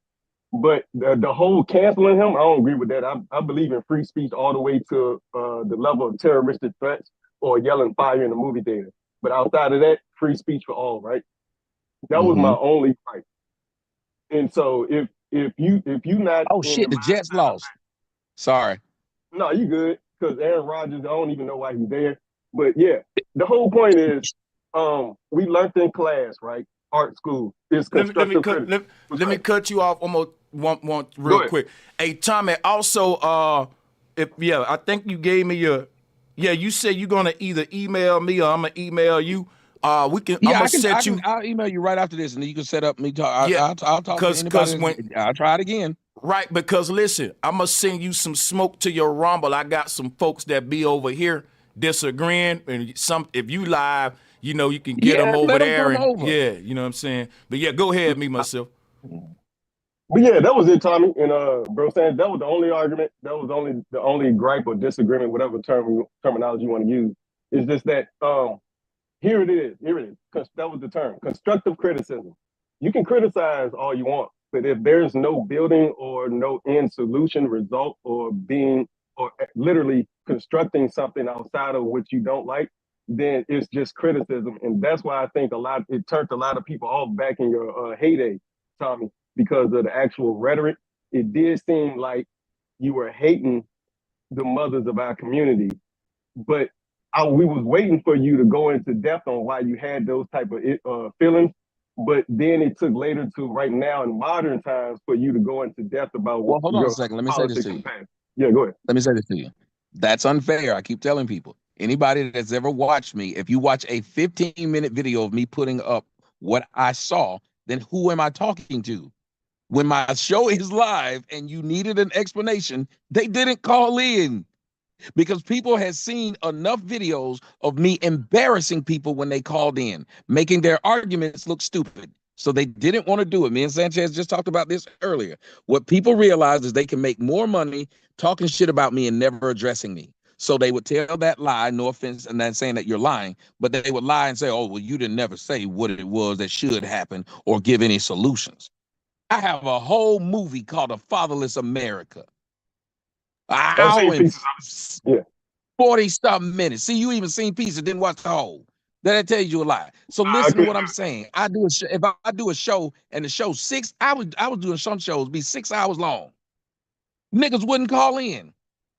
I would explain everything. Even now, I explain. If you ask me something, I will explain it. People knew that the answer to what I was saying was already there. If I say, hey, you having a bunch of kids you can't take care of, why would somebody say, well, what should we do? If I say you spending your money on a bunch of cars you can't afford, why would somebody say, so what should I do? Like the things I was saying, you didn't need someone to explain it. Think about it. The things I was saying, you didn't need someone to explain it. Huh? These are facts. You should be able to read between the lines, for sure. Absolutely. These are I'm saying the things I was saying, the answer was in the problem. Yeah. That ain't even listen, that ain't even reading between the lines. He basically, like if I said it earlier, if I say, man, your shoes untied, what I gotta tell you what else to do? Time up. Yeah, exactly. Now here's the point though. The end result was a group of certain type of Negroes was still confused. So that should let you know, oh, maybe I do gotta go into a little more detail. Can't save everybody. Kind of slow. I know, but the majority of us are the ones that can't be saved. Jesus knew that. Yeah. Hey, Jesus. That's because guess what's gonna happen? Guess what's gonna happen? Tommy gonna end up losing the advanced people that totally get him to water it down for the people that don't when it's quite clear. That's why American schools are so bad, Sanchez, because they no longer can teach to the higher students. They got to teach to the lower ones. Damn. That's true. That part is fact. School was better when we left children behind. When they said no child was left behind, that was a problem. Right. Yeah. They said Think about that. it. They left motherfuckers behind on the Titanic. They left people behind on the Titanic. How the fuck we can't leave people behind in school? If we all gonna drown, if we all try to save everybody, somebody got to go. Ethan Rose told Jack, get the fuck off this door. I'm trying to get saved. She beat this nigga's hand off and made him go in the water. Y'all saw Titanic. Yo, bro. Hey, look, man, I'm gonna tell y'all right now, bro. Black YouTube being robbed, man. Nigga, YouTube misses Tommy over here, man. I'm telling. Then Kevin Samuels gone off of here. Rest in peace to him. But I'm going to say this too, man, because I know Tommy got to go, and I want him to hear this out of my mouth. I don't hate O'Shea. I think O'Shea is a cool dude. O'Shea had me on his channel. He run a good show. I'm just making the argument. I wish, me personally, as a man, I go with what Tommy said. If you're going to make videos about Tommy, you know you got a big channel, and you know the man will be professional. He been on the news and shit, right? he'll come on your shit, you know, and y'all will chop it up. To me, that's the next step in black men's evolution and networking on social media. And if it don't go there, we're going to be in echo chambers talking shit about each other, divided. Yep. And that ain't even no man shit right there. Listen, I believe in, I don't hate that dude. I just wish he would stop talking about me. I just wish he just leave me alone, because I don't say anything about him. And it's a one-sided argument. Whatever, and all you do is call me names and make up stupid comments coming from being over in Africa, calling somebody a coon when you look like an 80-year-old man in a 30-year-old body. Nobody want to hear that shit. You ran to Africa and ain't built nothing. But you keep talking about somebody else, everybody in America. But he ain't made no video about no nigga in Africa. He's there. Ain't no nigga over there he got a problem with. It's That's a crazy. weirdo. And they just keep making videos about me. And keep on. And as soon as somebody say to him, hey, man, it seems like you're making a lot of videos about Tommy. It's because I'm rich. I make money. I'm rich. Nigga, you over there spending African bucks. Inflation bucks, exactly. I thought that nigga gave me some money one time when he came on my show when I was on YouTube. He sent me $100. It said 100. I went in the back. That shit converted to $1.38. I was mad as hell. I said, "Oh shit, O'Shea Baldwin, he sent me $100. That nigga sent me $1.38." And what Madagascar money? What was it? This nigga paid me an Ice Age book. What the hell? Who he borrowed that from? Sid the Sloth? I was so upset. Oh shit! Oh shit! Don't you ever tell nobody you rich and you in a hut? Ain't no pizza in that hut, just a hut. Oh shit! But hey, O'Shea, I swear that's funny as fuck though, cause O'Shea know he do that. But hey, salutes to him. He support brothers. But you right. You making a good argument. This is stuff that need to be brought out, you know, in the community, because you in Africa, you give the Africans a lot of benefit of the doubt. They don't have all their shit together. You say stuff like, you know, but at least Africa ain't all that, but you know, I'm building with the people and stuff. But I ain't gonna lie, when you don't have that same energy for the brothers here, it's different. Yeah, that's facts. So that's all I ask. But again, I don't even ask that. I don't say the man's name. I leave the man alone, and he still can't leave me alone. Why? Because I'm more relevant than he will ever be. Somebody had to point out to him. They said, dude, you go live on YouTube, and it'd be 300-400 people watching you. Tommy go live on Rumble, it'd be 2,000 people watching. Which one of y'all is more relevant? Tommy is on TV. You're talking about Tommy being on TV. Which one of y'all is more relevant? I think this man is actually making YouTube videos. He follows me from an account, because if I find him, I'm gonna block him, and he know it. You definitely more so relevant. He follows me from a fake account to see what I tweet, so he can make a video about it. Y'all don't think that's some fucked up shit? That a grown man who says I'm irrelevant is following me on Twitter to make whole videos about what I said on Twitter. Yeah. You know, my thing about how I know is kind of, to me, why I think is hating, because I watch dudes act like they was rocking with Kevin Samuels, and they was secretly hating on him too. You know what I'm saying? And the crazy thing about it, like when he died and fell off, a lot of dudes' true colors was coming out. Like, man, they he was glad he died. Bro, they it was wanted sick. to get the money. It's they crazy. Thought that they were gonna get the money and the views when he died. Man, it's sad, bro. We got a crab in a bucket mentality so bad, man. Yep. I told you, a lot of these brothers, if they see you come up, they want to take you down. It don't matter what it is you're doing. The niggas that you cool with are the main ones want to see you fall. And be round too. And you know what it be like? A lot of niggas feel like Kevin ain't put them on or something like that. I think that's what you went through too, bro. Because when you was shining, you weren't really making like no click type. You know, a lot of black guys feel like when one cat make it to the top, he got to put all of, you know, everybody on and shit. But social media different. You literally got to make your lane and have a personality, and then you build a network because your shit already popping, not because you trying to get popping from his.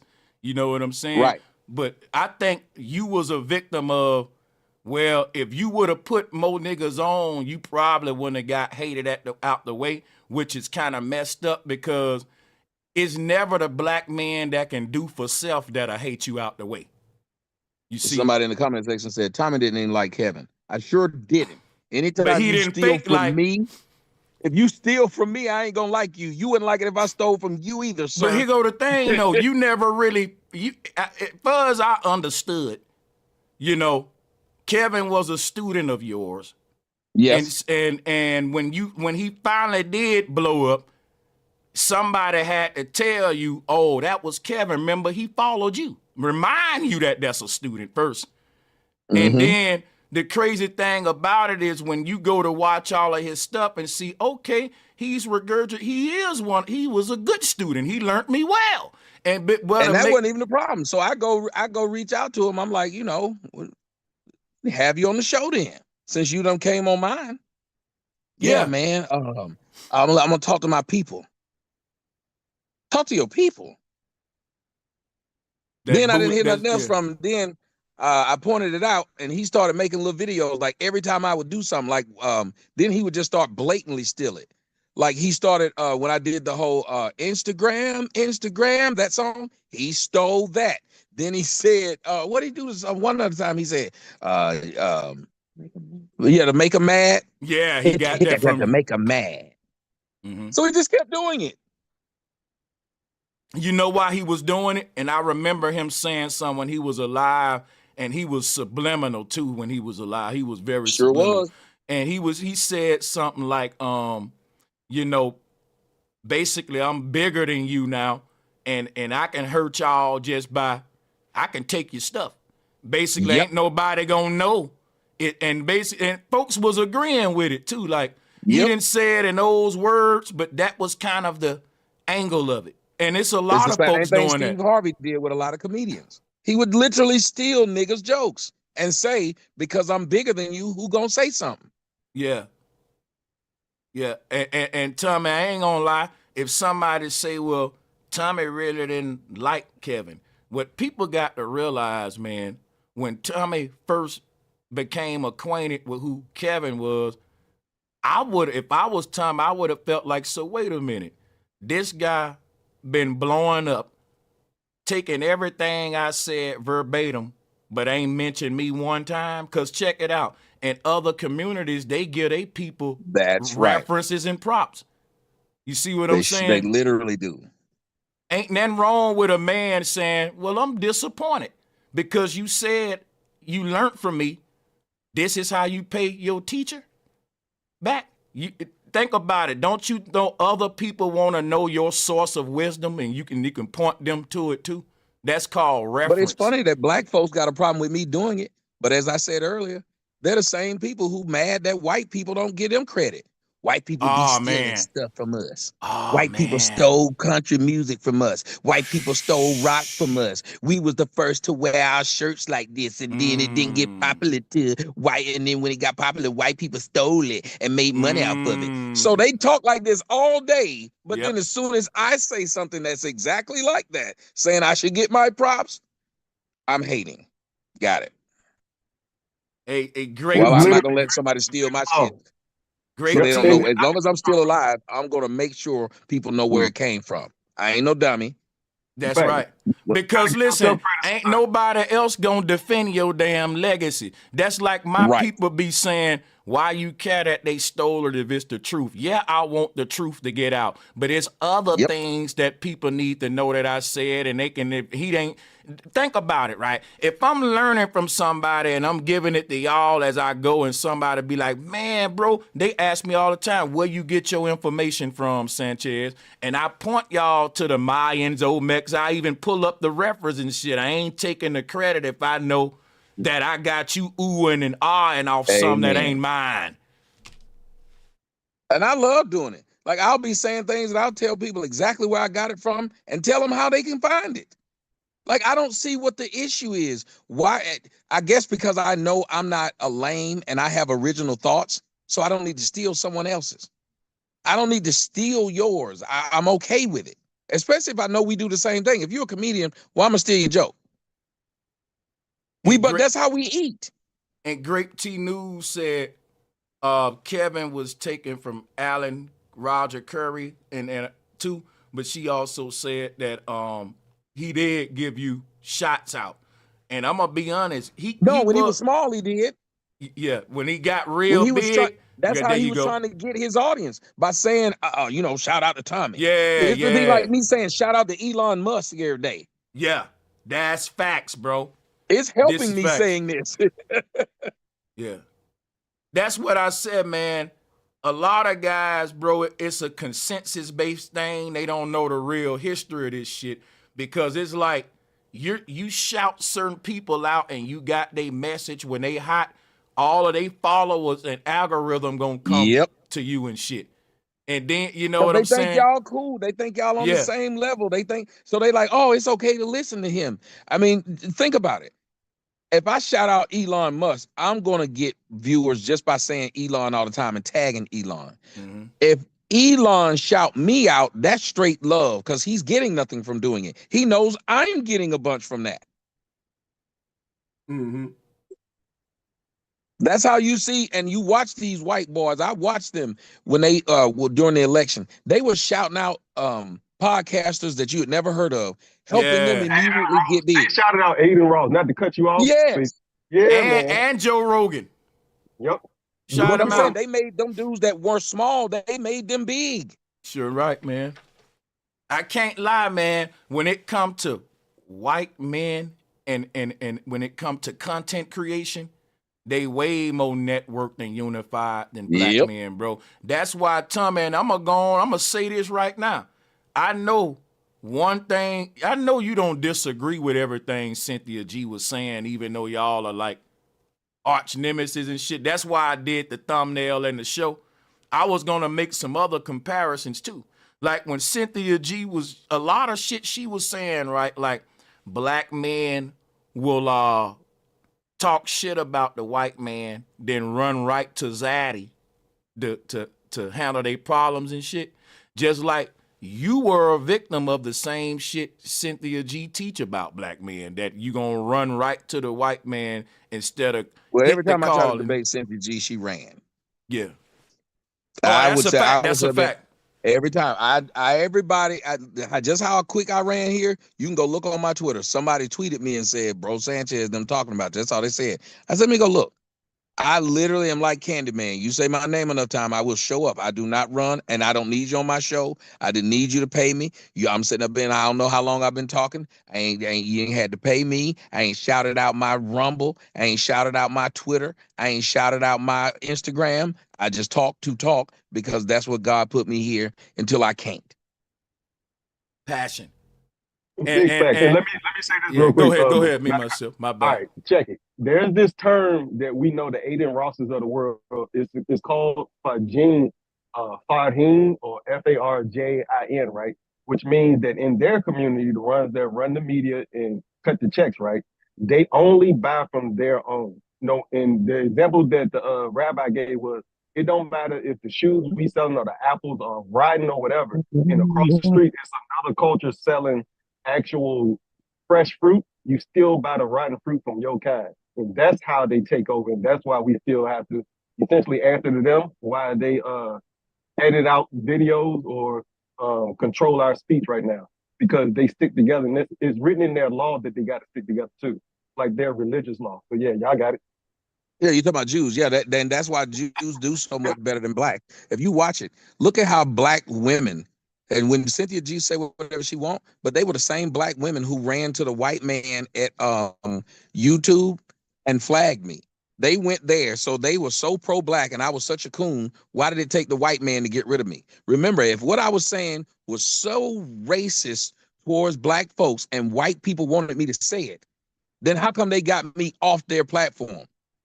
Wouldn't they have? They would have made it impossible for blacks to flag me.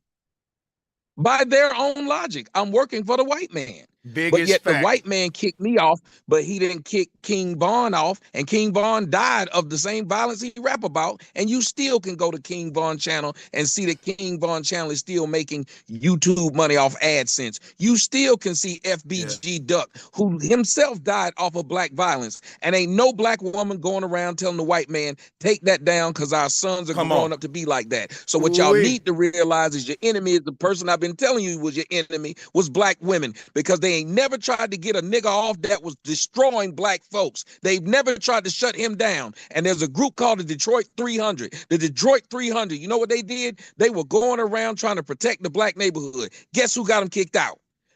Black women did. Literally did. There's a school in Chicago, black boys, all black boys. They graduated, every one of their seniors, for like, I think it's 15, it was something crazy. 15 years in a row, they all went to college. Their graduating class, 15 years in a row. Guess who tried to break that up? Black women saying, well, we need to start having girls in that school. What? I think those are plants. Man. I think that's buffet plants that aren't really for us. Like all skin folks ain't kinfolk, right? Hey, me myself, I know it's gonna be quick. Hey, let me give a shout out to Impress Love and Thug Rob and G-Well. Thank you for the super chats. Go ahead. Yes, sir, Steve. But I gotta go. I appreciate y'all being here. I gotta go though. Shout out to you too. Hey, Tommy, I'm gonna email you and get in touch with you. Appreciate you. All right, I'll try to come back if y'all still on here when the game over. Okay, we'll appreciate that if you do, man, for real. All right, peace. All right. Hey, I'm mad he had to leave right there. No, it's cool. You know what? The game is about an hour. I might listen. Y'all support. No, the go show. ahead and say it. If it was something he had to say, I'll listen. Go ahead and say it. Yes, sir. Hey, Tommy. All right. Here's what I think everybody's gripe is. Right. What you just said was black women, right? And it's like, okay, it's a certain type of black woman, right? It's not all black women, because my mother, my aunties aren't like that, right? So when you generalize, I think that's where most of that previous, like the past hate came from. Just to, give a little advice. When you generalize like all black women, who was it? It was black women. Nah, not all black women. Okay, let me kill your argument right there. Watch this. Watch this. I'm gonna kill your argument. If I say black women are the most educated people in the United States, nobody ever points out, not all. I know some dumbass black bitches. Why would you generalize like that? Different though. But yeah, let me finish. If I say black women got fat asses, not all. I done seen some bitches with flat ass. We don't say that. When I say black women are beautiful, nobody says up and says, not all. I know some ugly bitches. So my point is, if you can accept somebody generalizing you in a way that you like, you should be able to accept what I'm saying when I say, because it's like when they say black men got big dicks. Not all of them got big dicks, but I ain't never seen a little dick nigga stand up and be like, hey, dog, I ain't got that. I just want you to know, that ain't true. So we don't do that. So what I'm trying to say is this. When I say black women do this, I don't mean all, and the smart ones know I don't mean all. Just like when I hear women say, them niggas in Atlanta gay, I don't get mad. I know it's a gang of niggas in Atlanta gay, and they don't want to go through all the non-gay ones. All the gay ones just to get through the non-gay one. If I say that snakes are, if I run away from snakes because I believe they're venomous, well, most people can't tell the difference between the ones that shoot venom and the ones that choke the shit out of you. So they avoid them too. What I'm trying to tell brothers is treat all black women like the enemy until they show that they're not. The same way we say white people own slaves. Did every white person own slaves? No, sir, they did not. And yet they don't even complain when we say whites own slaves. And I want to say this to piggyback. If you're a black woman and you ain't the enemy, you ought to like this, because it's going to separate the fake from the real. Amen. Yeah, because think about it. If I know that I ain't, if I'm not one of them, I'm going to be happy when black men implement this rule, so it'll be easier for me, So that's the reason why I do it. Declare yourself not the enemy. We should not have to go through every bad apple to get a good one. That doesn't make sense. How do fraternities work? How do sororities work? Don't they make your ass work your ass off before you join? Yeah. They don't let you join, then find out you ain't shit. They make you go through all kind of crap, then say you can join. You look at them secret societies in them white people have. They got niggas out there fucking donkeys in each other before they join in them damn societies, don't they? They make you go through some shit. Black folks, Real the talk. only people who all inclusive. We don't make you work to be called a queen. You call any chick with black skin a queen. That's why you get subpar women. If you actually made them work to get that title,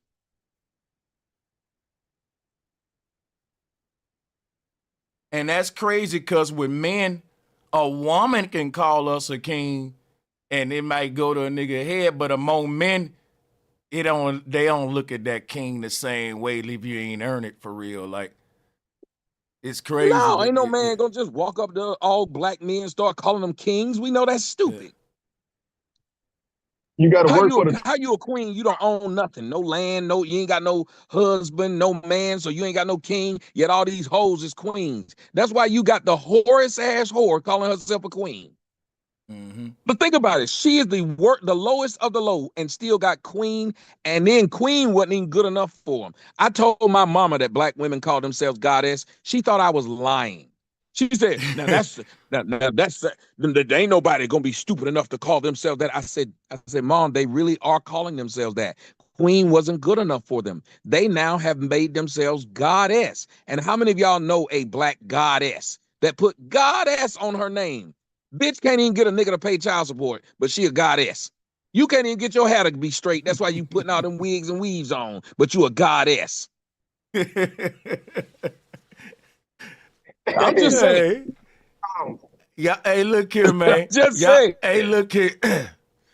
Y'all can't. To me, man, they robbed us out of it. How you get rid of this guy off YouTube? Shit's boring, man. Now, and because of what I just said, though. You think that they want black men?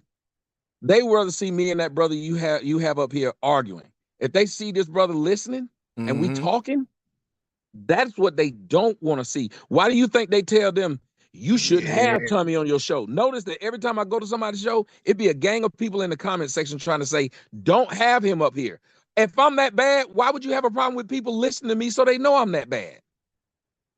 Yeah, that's facts. If I know you lying, why would I tell people not that? Why would I not allow you to speak so other people can know you're a liar?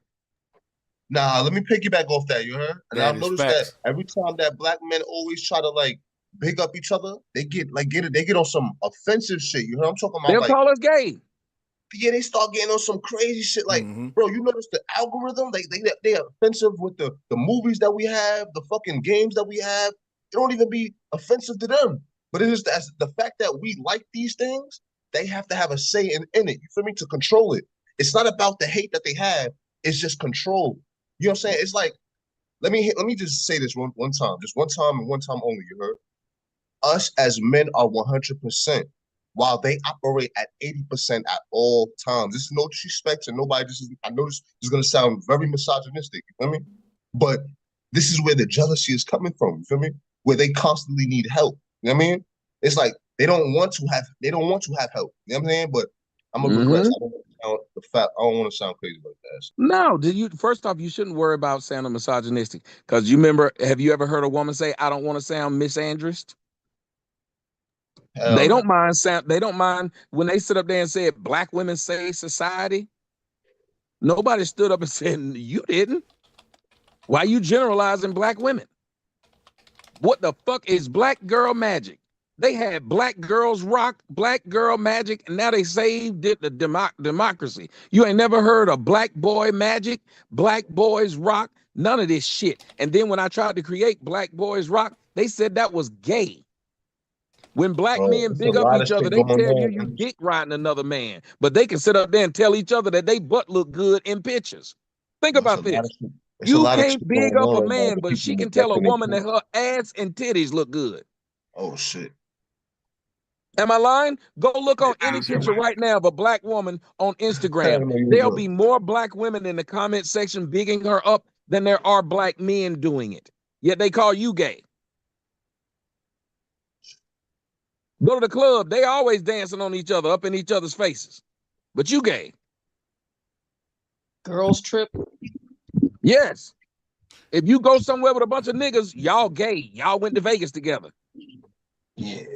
But I noticed that the same, like the way we think is the same way they think. You know what I'm saying? Like they want exactly what we want. Like they fuck each other on the low. They do a whole bunch of that on the low. You feel me? And that's where the whole strong idol of sisterhood is coming from. You know what I mean? And I don't want, that sounds crazy to hear, but that's what's really going on. Because I actually caught my ex doing some shit like that, and I took her back type shit because I didn't think of it that serious. You feel me? But she ended up cheating on me again with that same, girl type shit.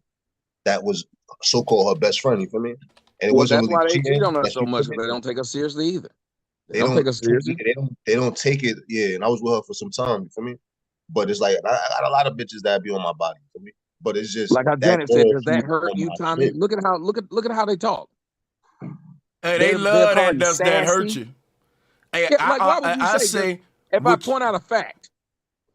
I would say it doesn't matter if it hurt them or make it happy. Does it prove him wrong? Is what I would say.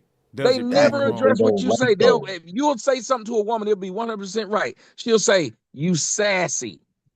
Yeah. Change the whole argument. They get So off, now you don't have to deal with shit I said because I'm sassy. And the dude's doing it And now everything too. Tommy Sotomayor is saying, bro, it's all facts because it's like they're proven mad times But that they you have know the what, go capacity get her. to know what we talk about. It's how Like we he's know saying that it they're though, man. college educated. My fault, big bro, but they're No, you college got it. educated. They're actually they have the capacity to think as far as what Tommy Sotomayor is saying. Like they can be nice, they can be good, but they choose not to. You know what I mean? Bro, and it's just a choice. And we all notice that. We've all seen it, but it's the ones who choose not to see it. You know what I I mean? think the most hypocritical shit ever is to say we gotta get rid of Tommy because it's how he be saying shit. Even Tommy make this argument before I made it. Like, damn, look at all the other shit we keep online. That, like I said, I bring this guy up, no sweat to him. You still got Whack 100 on here. You still got niggas on here that's with the pull up talk. Like that's really pulling up.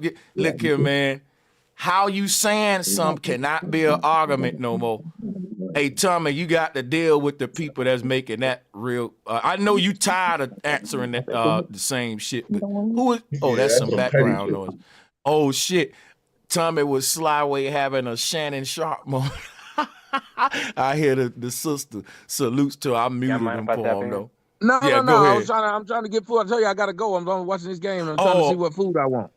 Okay. Yeah, Oh, that's what. brother, That's No, I what we wouldn't have. heard. I wasn't talking. I wouldn't get. No, I wasn't doing that. Oh shit. No. But yeah, what he's right. These black women claim to be so educated.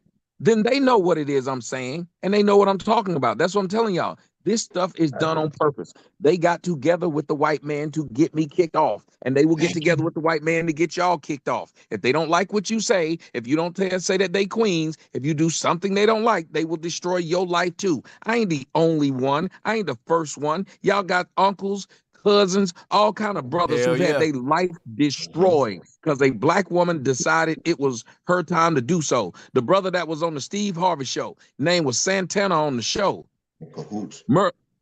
He got shot because the black girl who he was dealing with, who already had a boyfriend while he was dealing with her, he was just screwing her. When he decided he was done screwing her, she went and told her boyfriend that he raped her, and they went and shot him in the back of the head while he sat in the car. Yeah. Hey, Tommy, this gonna sound real crazy based on what you saying. How many of y'all know some pretty girls that dated ugly, crazy niggas because they knew they'll crash out for them and my boyfriend will do this and shit? A lot crazy. of them want you to do that though. Like they will sleep with multiple men to see if that, because it makes them feel important if they can get them to fight over each other. They'll make sure that y'all all got little breadcrumbs so you can then end up going over their house or looking through their phone and find out who they dealing with because they want to see who willing to crash out for them so they can feel important, so they can feel pretty because this nigga's fighting over me. It's a sickness. Is there any hope? Enough hope, really, at this point. Look here, man. If you think about it, go ahead. Yeah, go ahead. Tell them. And I gotta go. But there is hope if we just start being honest. Remember, we're the same people that keep trying to force white people to admit that they racist, but we don't want to admit the failures in the black community. Yep. Think about it. We want white people who on top to admit that it's a problem that they on top. But black folks don't want to admit with the problems that they're causing themselves. That's crazy as hell. Yeah. Hello, y'all. Go ahead. And who was that coming in? I know people coming in hot for Tommy. He had to leave, but y'all can still speak your mind, and I'll hold it for him for when he get back or whatever.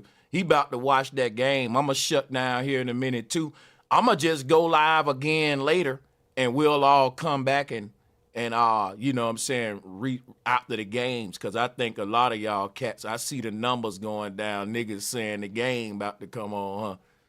But yeah, go ahead, man. If you want to call, we ain't rushing, no. Y'all can get it out, though, one at a time, for sure. But yeah, like Tommy was saying, like, you know, I mean, even this election proved, you know, how black men are getting treated, you know, because we didn't vote their way, and we didn't help put a fictitious black woman in the White House. So you know, you see how they talking bad about us, trying to demoralize us on major news networks. Absolutely, and I peeped that game too, bro. And I told everybody that it was about dividing our homes, the black man and the black woman, because they playing us. They knew that she wasn't gonna win. They gave that lady 3 months to go against Donald Trump, that's already been established and was the president. In my opinion, she had no chance. But they knew that our women was gonna think that, and it was gonna divide. And we see the end result is that. But yeah, y'all got it. Go, my bad, bro. Yeah, brother Sanchez, Grand Rising. You know, I didn't say nothing, but I disagree with Tommy a lot. You know, for one, we keep pushing this black narrative, and that ain't who we are, like I said earlier. And the other, you know, disagreements I had was basically, you know, I don't, you know, I see we have a lot of self-hate, but I think, you know, our people still love each other in a certain kind of way. But one thing I know for a fact, if you teach hate, hate gonna come back, or hate gonna come out. You know, I'm gonna say this and I'm gonna pass the mic. You know, I don't agree with the king and queen thing, but women are a goddess, because they're the only way life comes into this reality that we live. So I don't agree with the king and queen thing, but we are gods and goddesses. But because of mythology and all these religions, we ain't taught that we're God. But only life comes through is through a man and woman. You know, so I disagree with Tommy a lot, but I didn't want to make a big thing out of it. You know what I mean? I think it's more about us self-hate, and then that has been taught to us. And then once you show hatred to an individual, nothing positive is going to come back out of that. So we're basically pushing hatred towards each other. But my main thing, if we keep pushing this black thing, which we ain't, this African American thing that we ain't, we're going to continue to hate each other, because we're really not in touch of who we really are. That's all I wanted to say. You got it. Appreciate it. I would say I don't think Tommy hate himself. I don't think he hate none of y'all. Like Tommy just was on this call with all us brothers. How many of y'all brothers think Tommy hate y'all? Just be honest. Just think about that for 1 minute. Do you think the guy that was just on this call is saying, boy, I hate all them niggas because they black? And everybody in the chat that's black. Like, no, sir. That's why when people, so I think what it really be is what we call hold on real quick. I think what we calling self-hate is really tough love. But yeah, go ahead.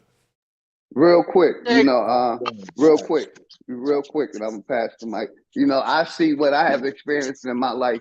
If you're downplaying your people, this corporation will promote you to the highest point, because they don't want us to be uplifted. So you know, I see a lot of. So the fact that they ran. Can I say something? Hold on, let me holler at OG. I got you. The fact that they banned Tommy mean that he must be on the people side, then, huh? So that's why I said. I think he's on the media side pushing. That's why I said, if you agree with that, then don't make the argument that if you saying what they want you to say, that they're gonna, you know, promote you to the top because he's actually getting canceled in real time right now, you know. Yeah, they don't hate. Like the thing about it is, I think what a lot of black people don't understand. Like I'm a Trump supporter, and all I say is, we need to help hold people in our communities accountable because they're unaliving. Black people are unaliving each other in the very communities that we live in, and we just ignore it. Every time we look on the news, some kid, some 14-year-old kid is unaliving another 14-year-old. And I think that when we as black conservatives call out the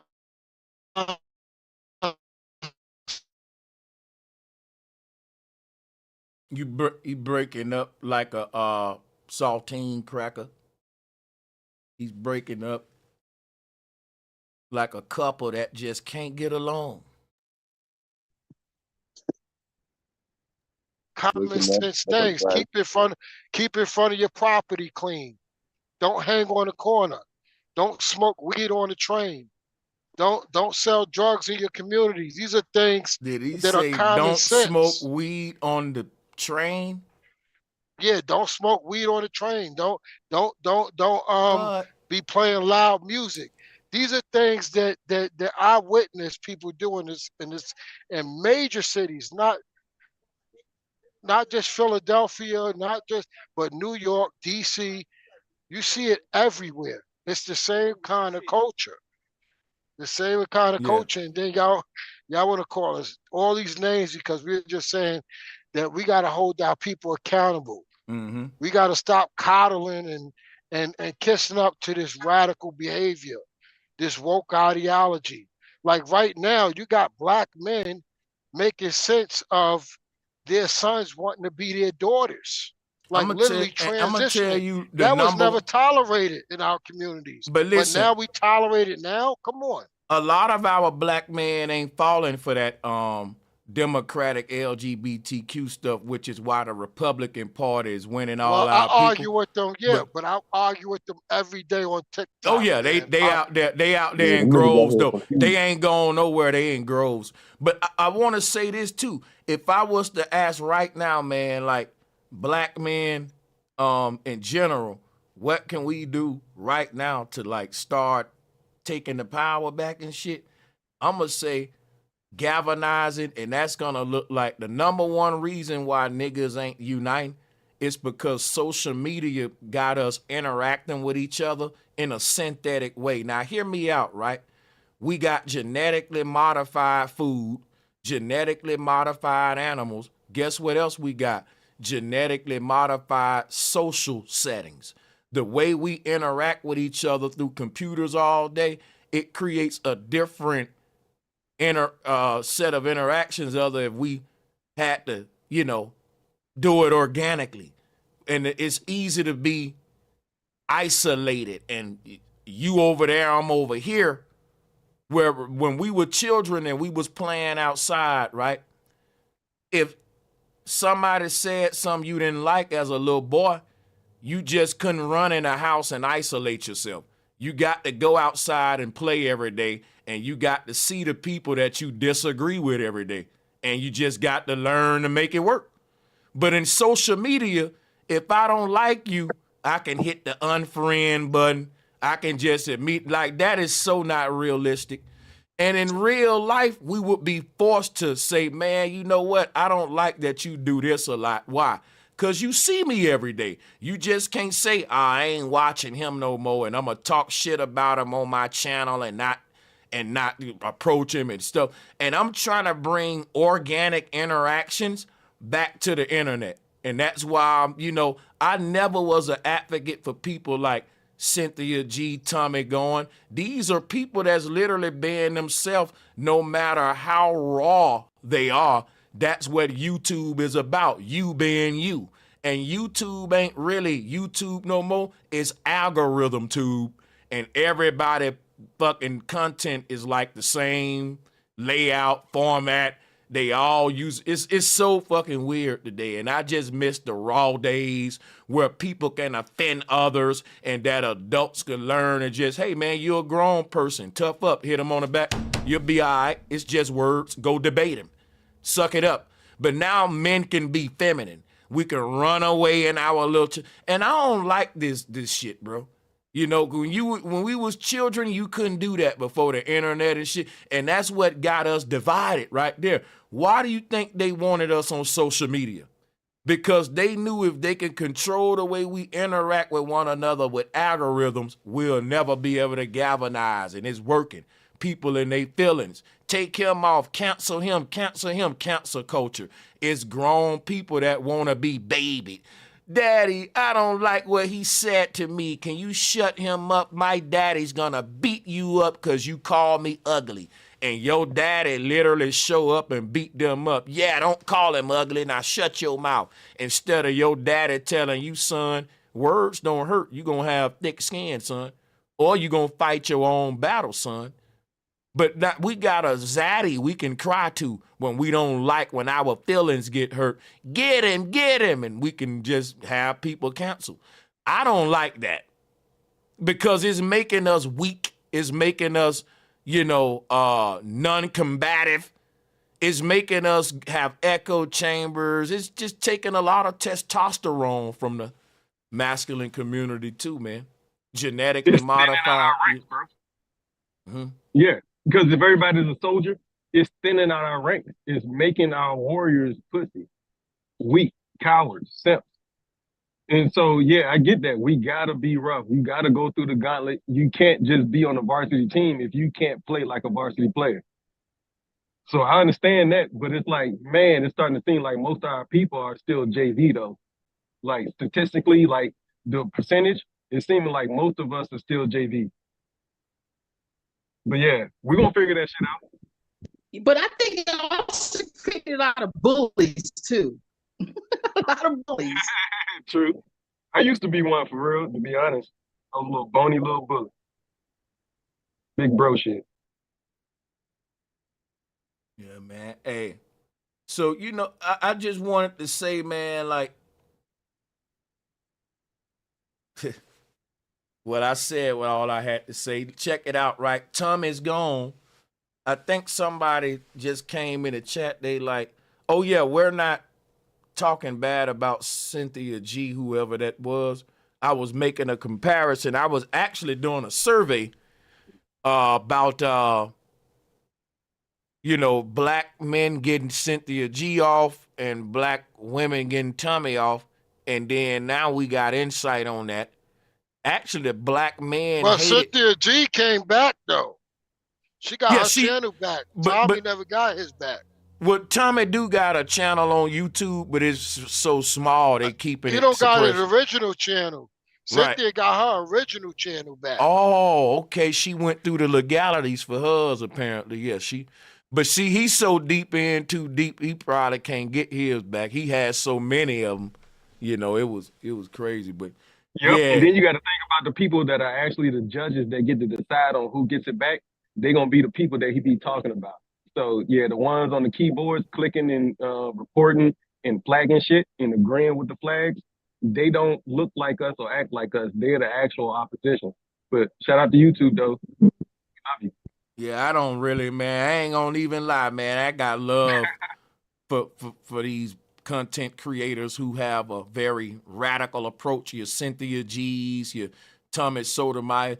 And listen, it's because, think about it. The same love I have for people like that be the same love black people got for Charleston White. They'll tell you, man, it's how you saying it, man, but then they'll go buy a ticket to Charleston White show. I would never get mad at Charleston White because of how he's saying his shit. I will always point out what he said and say that was out of line right there. Now, people will ask Tommy all day, are you doing this because you, let me finish real quick, go get her. They'll ask Tommy all day, right, is you doing this for the people or is you doing this for shock factor? Now, Charleston White admit out of his mouth, which is something I like about him, he tell you, nigga, I'm doing this for views. This for shock factor. He ain't lying to you. Yes, bitch, I'm doing something to get the numbers up. For shock, for clout, yes. And and people will fucking say, boy, that's so real. And if they were so concerned about you doing something for shock factor, the moment he admit that, they'll stop it. But like I said, you got, and the same people that canceled Tommy, I know for a fact they follow Charleston White. I know for a fact they do. But the thing is, Charleston White actually admitted that he is his conservative values and the views that he talk about.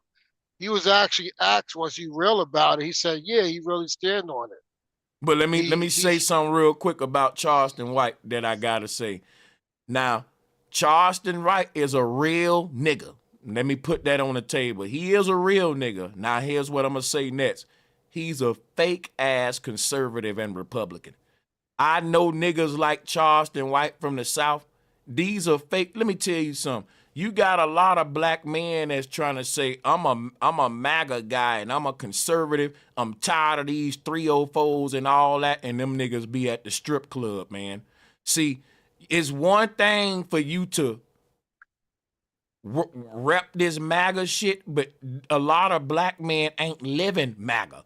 See, a lot of those white MAGA white dudes, they really serious, man. They don't like ratchet black men and ratchet shit. They really like, if you was kicking it with some of these white dudes who MAGA dudes, they wouldn't want to be around no ignorant niggas like Charleston White and all that. They want to be around some intelligent Greek ladder Kappa ass Sigma niggas, the real MAGA white boys.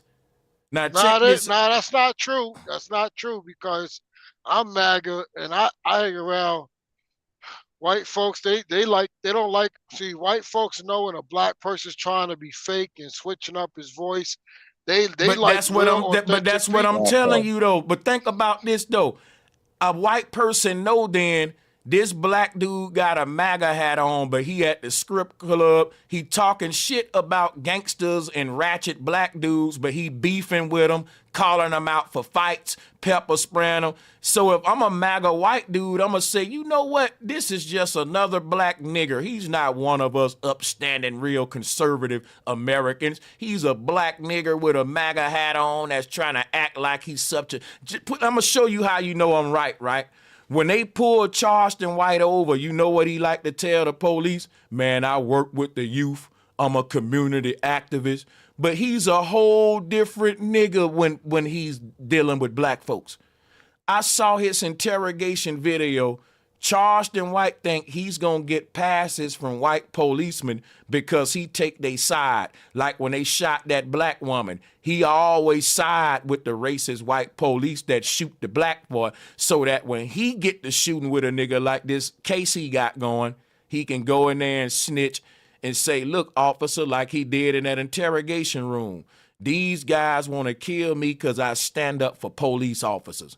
I in all these cases with the police shooting, I take y'all side. And now my life in danger. And I want y'all to take my side, basically, because I'm shooting at this nigga under the same threat you perceiving as a white officer. He reaching. I don't know what he got. So go watch that man interrogation video. Listen what I'm telling you. This dude is fake as hell, and y'all think that the real racist white dudes like Charleston White and that they like them kind of niggas.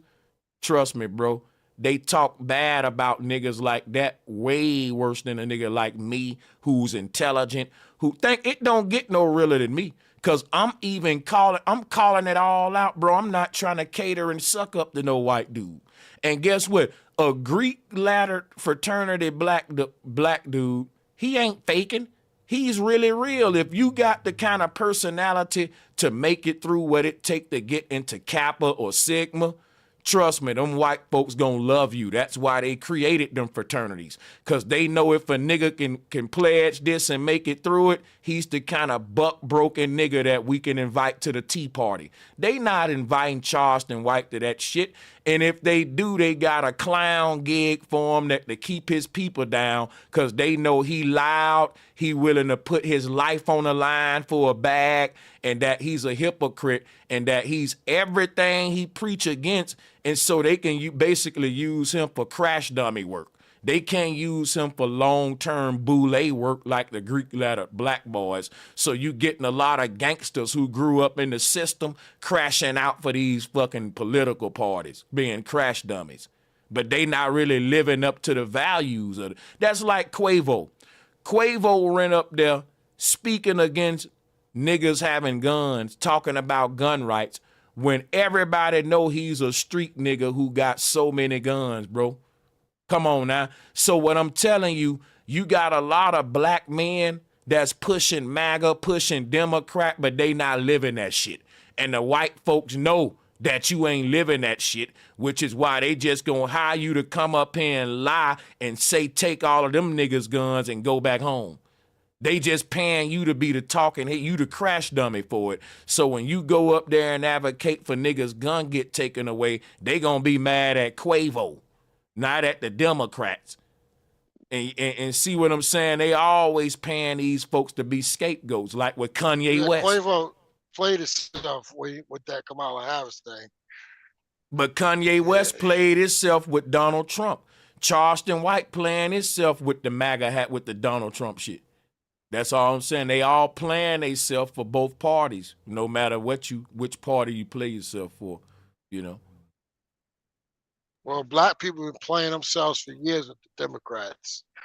They literally voted, gave almost 100% participation, and got nothing for their vote for years. And nobody has never challenged it, never stepped up to it. And this is why we have what we have now with black women getting mad at black men this election. Yeah. But that just show you how divided we are, because we can't vote together as a collective. You know, in the black family right now, you got black men voting Trump, black women voting Kamala. That says a lot to why the household is split up in the black home. Because how can you have black men and black women voting totally opposite when y'all supposed to be in the same household and family right now? That's a house divided. You know that can't stand. That's the gender war right there playing out on a political scene. Yes, sir, in real time. Yeah, and y'all check it that and Trump finna bring back Christianity specifically to schools, prayer, etc. And he pushing that new and that's USA fucked Bible. up. Yo, his last speech yesterday was, I'm telling you, every day, and it's almost like I've never seen a president before he got sworn in January talk this much about what he fitting to do once he get in. It's almost like he asking for somebody to take another, but I don't even want to put it out there. But I pray that don't happen, because what he's talking about is going to make this country amazing. I'm going to tell you some real shit. Listen, watch. If he's talking about putting Christianity back into school, he should be immediately canceled. And here's why I'm going to say that now, bro. We don't need better prayers and worshipers. We see where the black church at. If everybody talking STEM, why is he talking religion now? Because when people was talking religion, they was talking science. Now black people talking science, and he want to put some religion in the school when they talking STEM. Backward shit. Let me show you something, right? You want to put religion into the school when the LGBTQ community is the black church, but you saying you against the Democrats, Trump. You want to put religion into the school, right? Think about this now. You want to put religion into the school, but you don't want to put truth, science, and technology into the school, even though Elon Musk is your homeboy. So wait a minute. Let me get this shit straight now. Donald Trump he's friends with a science guy, but he want to give you more religion. Oh, okay. Let that sink in your head a minute, people. He think your people need more religion to get ahead, even though he know Elon Musk getting his people ahead with science. But he for y'all, though. Because the last time I checked, it was the slave master that gave you the Bible in the first place, so he just doing it again. Oh, man, black people sad, bro. This is sad if what you saying is true, bro. Hey, bro. Hey, you want to know something else? Hey, I'm gonna throw out something else. JFK or whatever, Robert, right? Whatever his name is, the one that got the raspy voice. He put him over the was it HSS, Human and Health Services or whatever. And JFK is on some like too much fluoride in the water. The food is poison. It's like he's on a level of what we would call conspiracy theories, but it's actually true. And he put him over the health of the schools, the children, like the nutrition or whatever, right? So it's almost like and that's literally what the Antichrist is going to do. He's going to make you think that everything's perfect and well and blessed, but that's going to be the fake. And that's going to come first before the real, true new realm comes into place where the true light and understanding is to be established. So what we're watching now is the establishment and the foundation being set for the Antichrist movement. But in real time, as Americans, while we're living and breathing and living in this, we have to take advantage of what's about to happen. But yeah, y'all got it. So somebody sent the super chat in. Let me give a shout out to Rev Chap for that super chat. Let me also give a shout out to Jewel, Sister Jewel, for that super chat. And let me give a shout out to All Urban Hip Hop who sent in a super chat and asked the question, would you rather have religion in a school or Trent Tower? Neither. See how easy that is? See, when I say we don't need religion in a school, I told you what I would replace it with. I said truth and knowledge. If anything, I would replace it with STEM. You feel me? I gave you what I would replace it with. So why would you say religion or Trent Tower? I gave my other option what I thought would be ideal. But the thing is this, our way of thinking need to be addressed, right? If a person say, well, they teaching gay stuff in school, and a gay person may say, would you rather them to teach gay stuff in school or teach your children how to make nuclear weapons and grenade bombs in school? Now, a person may say, well, damn, the way these kids killing, we definitely don't want to teach them how to make nuke bombs. The world will end tomorrow, right? And so if you had to choose between the lesser evil now, but why do we always got to play them games with ourselves? Because it ain't always a lesser evil situation. I think sometimes we shoot ourselves in the foot. If someone's saying, weaponry. right, if somebody say, well, we gonna teach these kids religion in school, and somebody say, well, they don't need religion. Well, would you rather teach them religion or how to dig boogers out their nose? Of course I'd rather teach them how to dig the boogers versus the religion. Just like that. Right, because if you got, that's to clear your nasals. I mean, come on, you gotta breathe again, breathe again. Well, how they doing it in China? How they doing the schools in China? Oh, they breeding, you know, like sweatshop workers over there. Real talk on some real shit. They breeding robots, but we call them humans because they different. China is so fucked up to where if you in a poor family, you only gonna afford enough education to get you in a sweatshop. And if you in a rich family, you're gonna be one of those tech Chinese people that we see all the time, like with doing all the fancy shit for China, right? It's divided up like America to where the rich people are controllers of technology. They're the owners of the industries and all that because they have a nepotistic empire from the bottom to the top, right? Same thing over here. If you can't afford to compete with the people at the top, it ain't if you worthy to compete. It's no longer that game to where, hey, you're fit to compete. May the best man win. Nope, may the richest man win. And when it's like that, the rich just gonna keep richer, poor gonna keep getting poor. Because your kid may be more qualified, more skilled, but the money ain't right. And that was never what America was built off of. Or at least they say it wasn't Yep. supposed to be that way. Exactly. That was supposed to be us breaking against the whole nobility and whatever. But we see now that all they did was establish a new nobility, new set of plantation politics, but they hid it. And we think it's called freedom. But we here That's now. why I said in that song, outside in, inside out. I said Republicans, Democrats, Democrat, Republican. All of them niggas hustling, so it ain't no trust in them.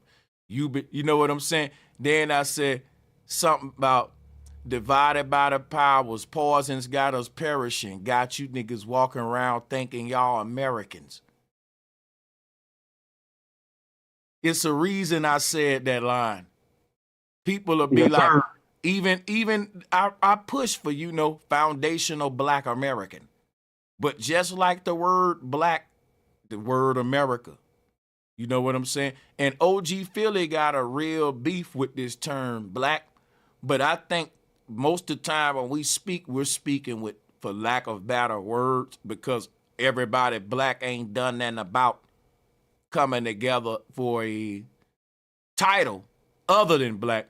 So if I wanted to speak to this specific people that we call black people, I don't have nothing else to say that would cloak them all under this broad umbrella other than that, because that's some work we got to do. So until then, people they just say black for convenience. I don't think that a lot of people that refer to black people with the word black even agree that we black people like me. Right? But I just use it so y'all will know who I'm talking about until we figure out who the fuck we are type shit. I mean, there's still a war. Go ahead. I would just say there's still a war inside of a war with us, because now you got the dark-skinned niggas don't like the light-skinned niggas. You know what I'm saying? So it's like, damn, never can win. I'd say the light skinned niggas don't like the dark skinned niggas on purpose too, because they be doing shit on purpose when they see the dark skinned niggas looking at the light skinned women. When they be getting in front of niggas and shit on purpose. Nigga, I be on the train, I be on the nigga, I'm a good looking nigga, and these bitches they be looking too. They be going. I mean, niggas get all tight, they get all red and shit, and they try to get in real talk on some Boston and shit. Like they really try to get in their way, like to try to not so they can block their vision. Like it's kind of crazy though. You feel me? Bad. I know, I bet. Like a lot of people, they really like they want a dark skinned nigga. Like they really, I mean, they on us crazy out here. Like yeah, I think that, man, the way that shit go, people just attracted to whoever got the damn money, power, and status. It's the world so shallow, Nah, bro, I'm telling you facts, man. Like this is why the hate is surrounding us so much. You feel me? Because they really love us. You heard? Like they really love us to the point where, like, damn, like it's like a brotherly hate love type of. That's why they keep on bringing up this whole yin yang love and negative and positive shit. You know what I'm saying? They know why they doing all this shit, because they jealous of everything we doing. I don't even want to bring it there, but you're gonna be like, what are they jealous of? You feel me? They doing everything better. You feel me? Things like that. But it's the little things. That's why they keep us down. You feel me? Because why can't we ever just come up if they're not jealous? You feel me? But they're doing little things on purpose. Like what you love. Yeah, you hate what you love. Because hate is being like, for somebody to hate anything, they gotta always want to know about it. That means literally that's like the first step of love. Is wanting to know more about what that is, or who she is, or for females who he is, right?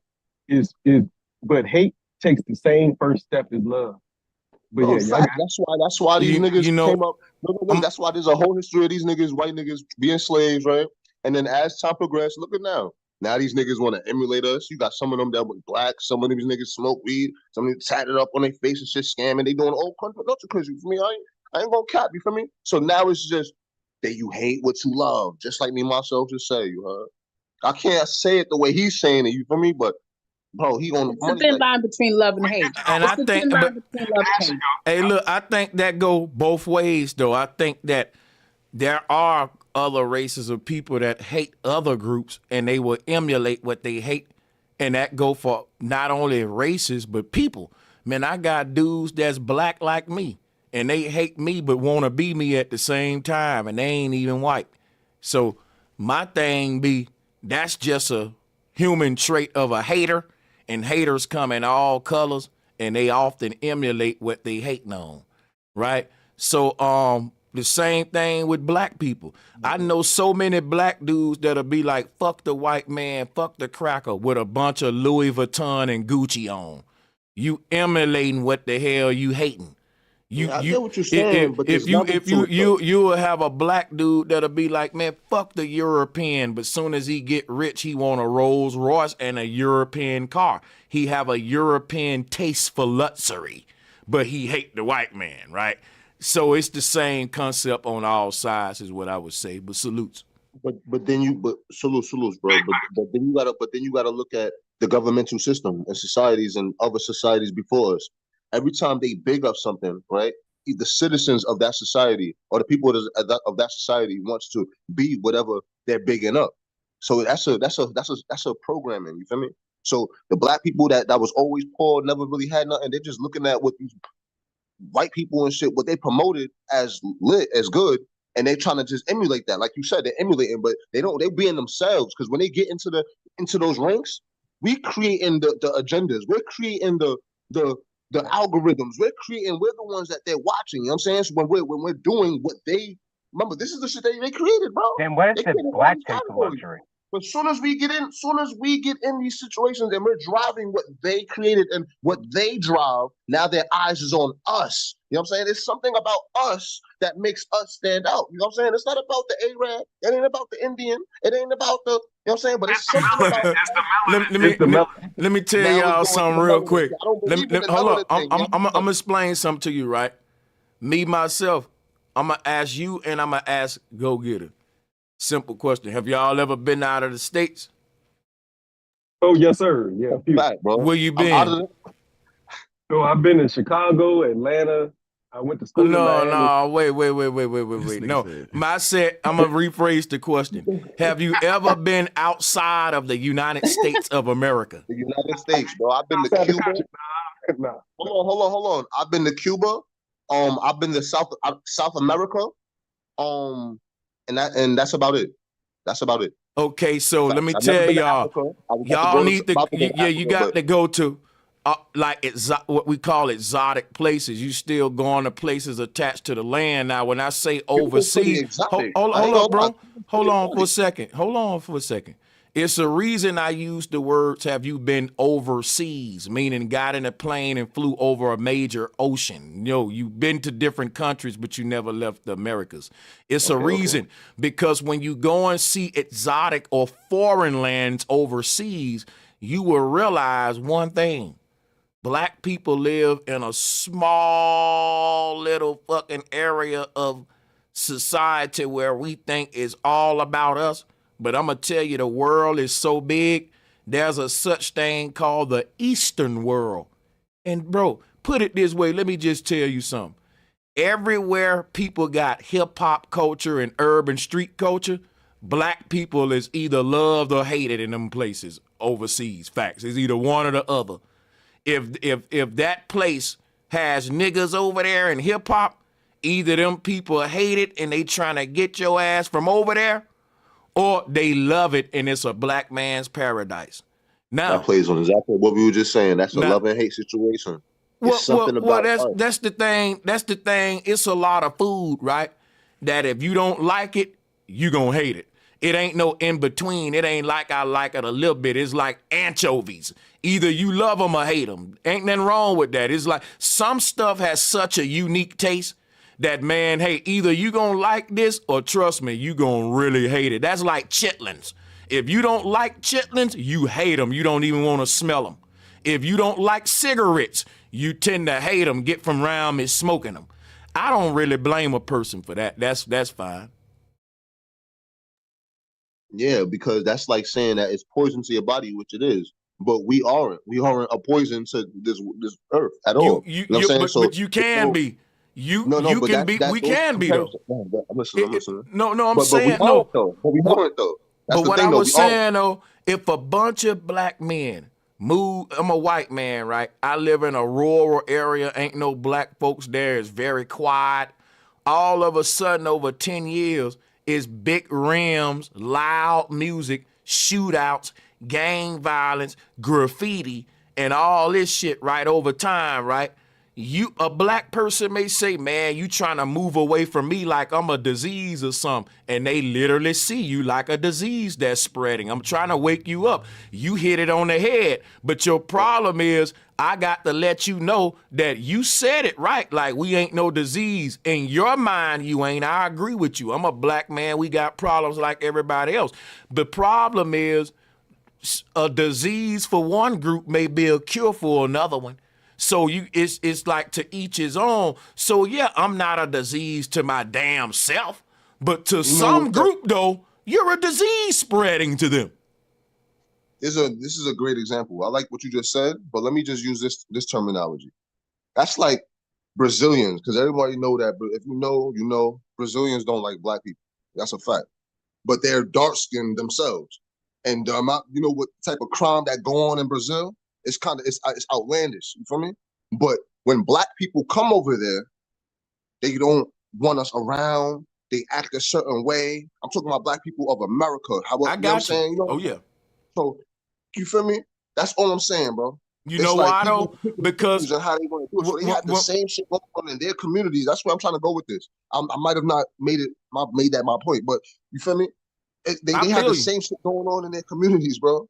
And as soon as we come in, we just try to adapt, and we come in as chameleons, bro, because we understand that, bro. I don't know what it is about black people, bro, but we don't come in as people that want to be hurtful and just come in as violent people, bro. Look how we talking now. We're not violent people in nature. LOVE. But only thing I'm saying is this though. Here's what we don't realize, right? You got black people everywhere. When we say black people, it's two different contexts. That means people with dark brown skin or in a certain skin tone, but black people is actually a social political ideology that's exclusive to North America, right? We got to keep that in mind. When you go overseas, it ain't that people hate dark skin. They hate black culture. They hate ratchetness, sexy redism. They hate the gangster shit. Now watch this though. Watch this. Hold on. Watch this though. Those people may be killing each other too. They may have violence and crime just like us. But when I hear but listen, watch this. When I hear Brazilian music, I don't hear they artists promoting it. They didn't make a culture out of self-destruction. They dance at the poo, kapoo, kapoo, kapoo, kapoo, kapoo, kapoo, kapoo. That Brazilian shit. You know what I'm saying? Cause look, they got the underground. I don't know if you on YouTube and shit for me, cause I got that shit. Right, you're right. You got Brazilian drill rap now coming out, and they definitely be doing a little jumping around, punching each other while they jumping. You know, the white crews and shit. And listen. You just answered my question. Why they don't like black people? Cause they know when we come to their culture, we gonna eventually have your children on this demon time hip hop drill shit. That's facts. Cause I'm gonna tell you right now. If they turning up in Brazil the way we turning up, we the ones started this shit. We got to take credit. We just said it earlier. We just said they copy everything we do, and the black man got swagger. That's why everybody want to be Crips and Bloods. They want to be demon time and drill people. That's why. But listen. That's why in a lot of cultures, when they see black people show up, they get scared and they wonder if their children gonna be the same in the next 50 years. When they start hearing the first hip hop songs pop up on their radio, they get worried. So we may say, man, they hate us. They really trying to preserve their culture, and they want to be the person to have the biggest influence on their children. I'm gonna tell you why they scared of black people. If you look at black people, our celebrities and entertainers influence us the most, and they got the biggest influence over our children, which is why the Democrats gave you Megan Thee Stallion, which is why Trump gave you Lil Pump and Kanye West. They know that black people love entertainers and celebrities. And the parents in the black household don't really run shit. The idols in the society do. So all of these black celebrities, when we start going overseas and black culture start Bro, please, this why people don't like us either, bro. Because black people ain't gonna respect each other or another group. We gonna just like when I was in Korea, right? You're gonna get cut off by black people. They gonna be the loudest. If there's 4 groups of people on the base, you gonna hear the black people. You're gonna hear them even if you don't see them, right? And I ain't talking bad about my own race with self-hate. I have a hard time managing black people, and I'm one of them, bro. Rather than just, if I had a panel full of white boys, it'll flow easier. They're kind of passive. You know what I'm saying? So, but my thing is, we don't like to admit we're hard to handle, man. Even our women say, you can't handle me. What make you think a foreigner can? That's why when you get off the ship, they running from you. They scared. They know they can't handle these niggas. So we got to accept that. Big facts. We hard-headed on purpose. I don't know if that's organic or not. Hey, let me give a shout out for the super chat donation. Leonard Robertson says salutes to the show. Mobile, Alabama in the house. Salutes. I appreciate y'all love. I ain't gonna cut no corners with black people. I can be the richest black YouTube if I wanted to. You got a lot of people walking on eggshells with black people so they can do like the Christian pastor, keep you in there long enough to get tithes and offerings off you. See, if the pastor ain't got you hooping and hollering and shouting, you ain't tithing. And Sanchez don't care if you hoop and holler and shout, because I can sell syncretism documentaries. I ain't a sellout. What up, Keith? Roll up. What's up with you, brother? How you feeling? I'm feeling real good, for sure. Appreciate you. The floor is open for anybody who want it. And yeah, man, like, all I'm saying is, bro, you got 2 kind of black YouTubers right now when it comes to the men. Those that's walking, and I ain't talking about crazy niggas like Myron. I'm gonna tell you can learn a lot from O'Shea.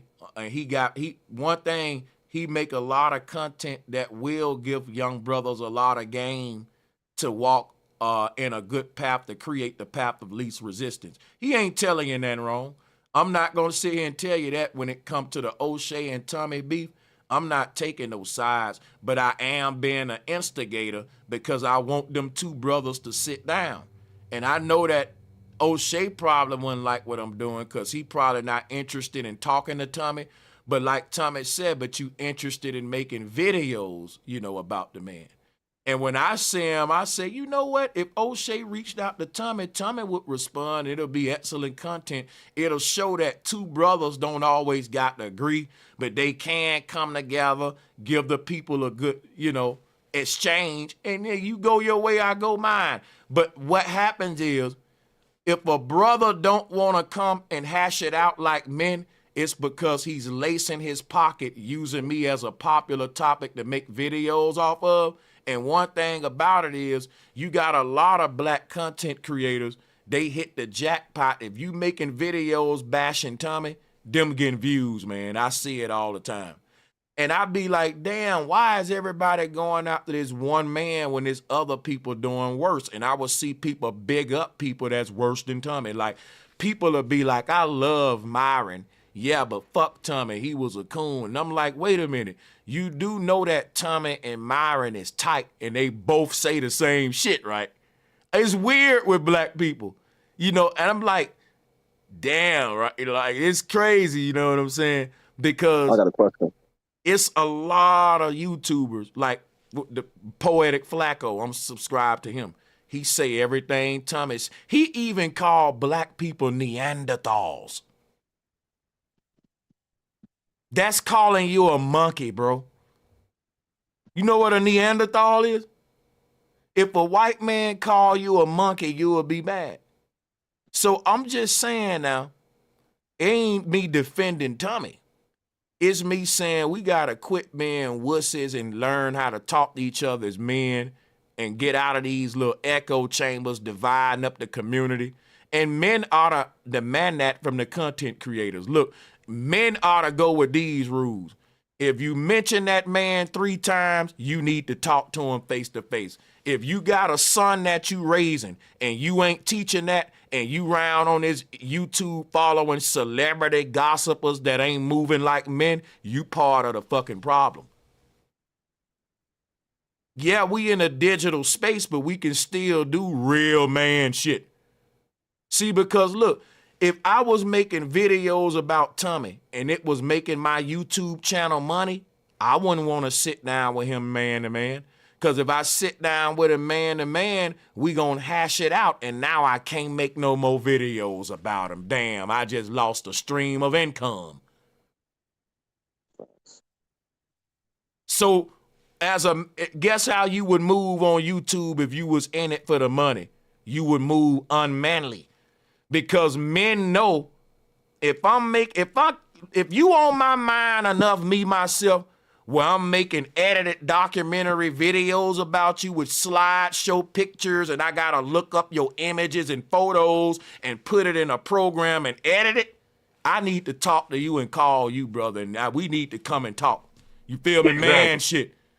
I got a son that need to watch me do that to show him how man work. So my son, so my son don't say, Daddy, you always talking about that one Tommy, man. I heard that he wanted to sit down and actually, talk to you, Dad. Nah, I don't want to talk to him. But Daddy, you making videos about him. That ain't a good look for your son. We gotta maintain this as men. Otherwise, we in these male manosphere spaces, but we ain't moving like men. Now you gotta protect the brand now, man. Hey, what up, trooper? Whenever you want the mic, you can grab it. Y'all can hop in. I'm just kind of rambling with some real shit, but yeah, y'all can hop in whenever. I got a question for you, Sanchez. Yeah. Do you think there's a difference, or if there's any difference between Candace Owens, Tommy, and what's his name? Peterson, that Peterson dude, Jason Peterson, the Peterson black dude. Man, listen, Jesse Peterson. Let me tell you something, bro. I'm gonna tell you something about Tommy, Jesse Lee Peterson, Charleston White, and even myself. I got a little coon in me too, right? Okay. Let me tell you where this little cooning spirit come from, right? In the South, right? Black people literally sit around and say some of the most cooning shit and dirty shit to each other, and it's so funny and fun to us. Now, I know that sounds so crazy, but Tommy from Atlanta, I'm from Bama. The type way we grew up in the South, if you just say you paralyzed, a nigga say, boy, shut your paralyzed ass up, you no-walking ass nigga, and everybody laugh. Mm-hmm. And the paralyzed dude got to know he got to just take that, man. You got to be strong and certain. Now, check this out, right? That is like, let's say you blind, right? A nigga say, boy, shut your blind ass up. People, ooh, that's just how we grew. I know it's bad, right? But the thing is, so a nigga, you had old folks that'll tell you, I want to lynch me a nigga with your dumb ass nigga. I'll lynch your ass. Talk about the white man doing it, right? You got this kind of shit in the South. This the shit Charleston White grew up around in Texas. Foul talking old niggas and just bad mouth motherfuckers. Tommy, Atlanta, it's bad in the South like that. Pirate talkers. And a lot of that plays into these internet personas. So you may think that a nigga hate black people, but I ain't gonna lie. It's literally a thing in the South to coon, and he ain't even cooning for black folks. Niggas will laugh at you for going in on niggas. For saying, man, not only will niggas tell you black people ain't shit in the South, they'll tell you your dad ain't shit too, nigga. You gonna be a crackhead like his ass too. If they think it, they gonna say it. That's why some of the most craziest history come from out the South. For real, the racism shit. So them, yes, sir. We will tell you some acting crazy shit, my nigga. Well, that's trauma. So with that being said, does that mean so? Do you fuck with Jesse then? Would you say you fuck with him then? Yeah, because think about it. A lot of what people saying when they don't like these dudes is, I don't like how they saying that. You know, and Jesse Lee Peterson comes off as like a white racist dude with how he say stuff. As if he trying to joke on your life. But blacks are ignorant. But blacks are stupid. You know, he comes off very antagonistic. And my thing is, if we're going to hate these people because of how they're saying a thing, I can't ride with y'all with that. You got to let people speak how they want to speak, but you got to stop them when they say a lie or do something says something that's wrong. Now, because what I call cooning is, I'm joking, but what I'm saying is telling black people the truth, but not caring about hurting their feelings. That's the new definition of cooning, right? And my thing is, I like telling niggas the truth and making it hurt real bad. And people may say, but why, man? That's fucked up. It happened to me that way, so I'm going to do it to others, man. And guess why I'm going to do it to them? It made me better, nigga. And I said, once they get over that hurt right there, they going to be a beast like me. If they can get over it, though. Because I ain't going to make it hurt easy. It's going to hurt a lot. The one thing I learned, man, if you want to jump a nigga into a game, beat him good. Make sure he really want to get down with that game. Don't give him no soft initiation. Beat the fuck out of him. If he able to make it through that pain, he the truth. And that's why I said, nigga, the truth hurt. But the way I'm going to give it to you, boy, ooh, if you take that, you ready for it. You ready for it. You down. Hey, Sanchez. But remember what you just said, though. It's not about how the person say it, it's about what they say, right? So think about what they're saying, but think about how it's being perceived. You know what I'm saying? So yeah, with the whole fighting situation, you could whip his ass, whip him out, beat his ass. I've been through all that. I've been to prison, all that, gang. But think about what would happen if they know what stripes you've been on, they know what you a killer, but you still chose to walk away. You still chose to take that disrespect and just walk away. It's something that's gonna think about. I wouldn't call it disrespect, though. Influence, man. It's more like right. Let me ask you this, go get it. It's more like this, right? You got Coach A and Coach B. Now, they teams played like shit last night. They lost the game by 30 points, and they was the better team, but they played horrible, right? Coach A says, I'm going to get on my team's ass because of how they played, but I'm going to watch how I talk to them. I don't want to yell and hurt their feelings. Now, Coach B say, I'm finna go in on my team. I'm going to hurt their feelings. I'm going to make them feel like shit. I'm going to rip them a new asshole and make them run laps till they vomit and let them know how much they suck ass. Who you think going to play the hardest next game? The one that's being talked shit the most because they're operating out of rage. That's how what it is anger. That pulling strings. And what I'm telling you is that's the way you use anger. Nature created anger. You can't get rid of it. If I'm a coach and my team don't play right, I'm supposed to be angry. And if I'm not angry, I ain't a good coach. That school need to fire me. Now, as an angry coach, are you going to channel that angry to go and drill your players to be better next game? Then I like that angry coach. That's like people talk about Michael Jackson, them daddy. That's the point of the game. You have to be angry in order to hurt another man. You know what I'm saying? That's the game. You feel me? Like, it's not even just on some, you have to be able to not be scared to take a hit. You feel me? And if you're scared to take a hit, that's like the coach. If you're talking all soft and shit, you're seeding doubt in motherfuckers' ears. Like, you know what I mean? I can't explain that little point because I'm not a football player, you feel me? But that whole situation, that's the category itself. That's what they teach you in football. They say if you think you're gonna get hurt, you gonna get hurt. And a lot of times people do. You gotta be a barbarian, you gotta have a barbarian mindset in order to go through some niggas. That's what I'm saying. You gotta operate on that on that level, you feel me? But when we talk about things like what we were just talking about, you feel me? That's more like that's influence, you feel me? You can choose to walk away. Like, you can choose you can't choose to walk away because you have something that you have to, that's a goal, you know what I mean? Like, life is bringing you to that point. Like, you have to do these things in order for you to get to that end goal. You know what I mean? Like, that's what I said earlier. I don't know if you heard me, but they made these sports out of physical things that we were good at personally, like physically. You know what I'm saying? Back in the day when shit was matriarchal and shit, this was physical things. It was no sports. It was no kitchen where we working and shit Sports is every day based for off money. of hunting daily life. Yeah. Like, all this shit is based off us on what we can do physicality. That's why Usain Bolt is like, it's like all this shit is just us. So when we talk about shit like that, those are just categories and what it's meant for. You feel me? Now, shit Yeah, I that's meant agree. for the world, those are life choices. Those are world-ending, world life-giving choices. You feel me? We right now, what's going on right now before our eyes? You said this before. That's how I got it. You feel me? They're terraforming the earth right now, bro. They're changing everything from being nature to it being technology. You know what I'm saying? So their whole goal is from it being organic to turn everything inorganic. You know what I'm saying? Come on, bro. Let's get back on it. You know what I mean? Be on that, you know what I mean? Flat earth shit. Yeah, hey man, listen, I'm gonna be honest with you.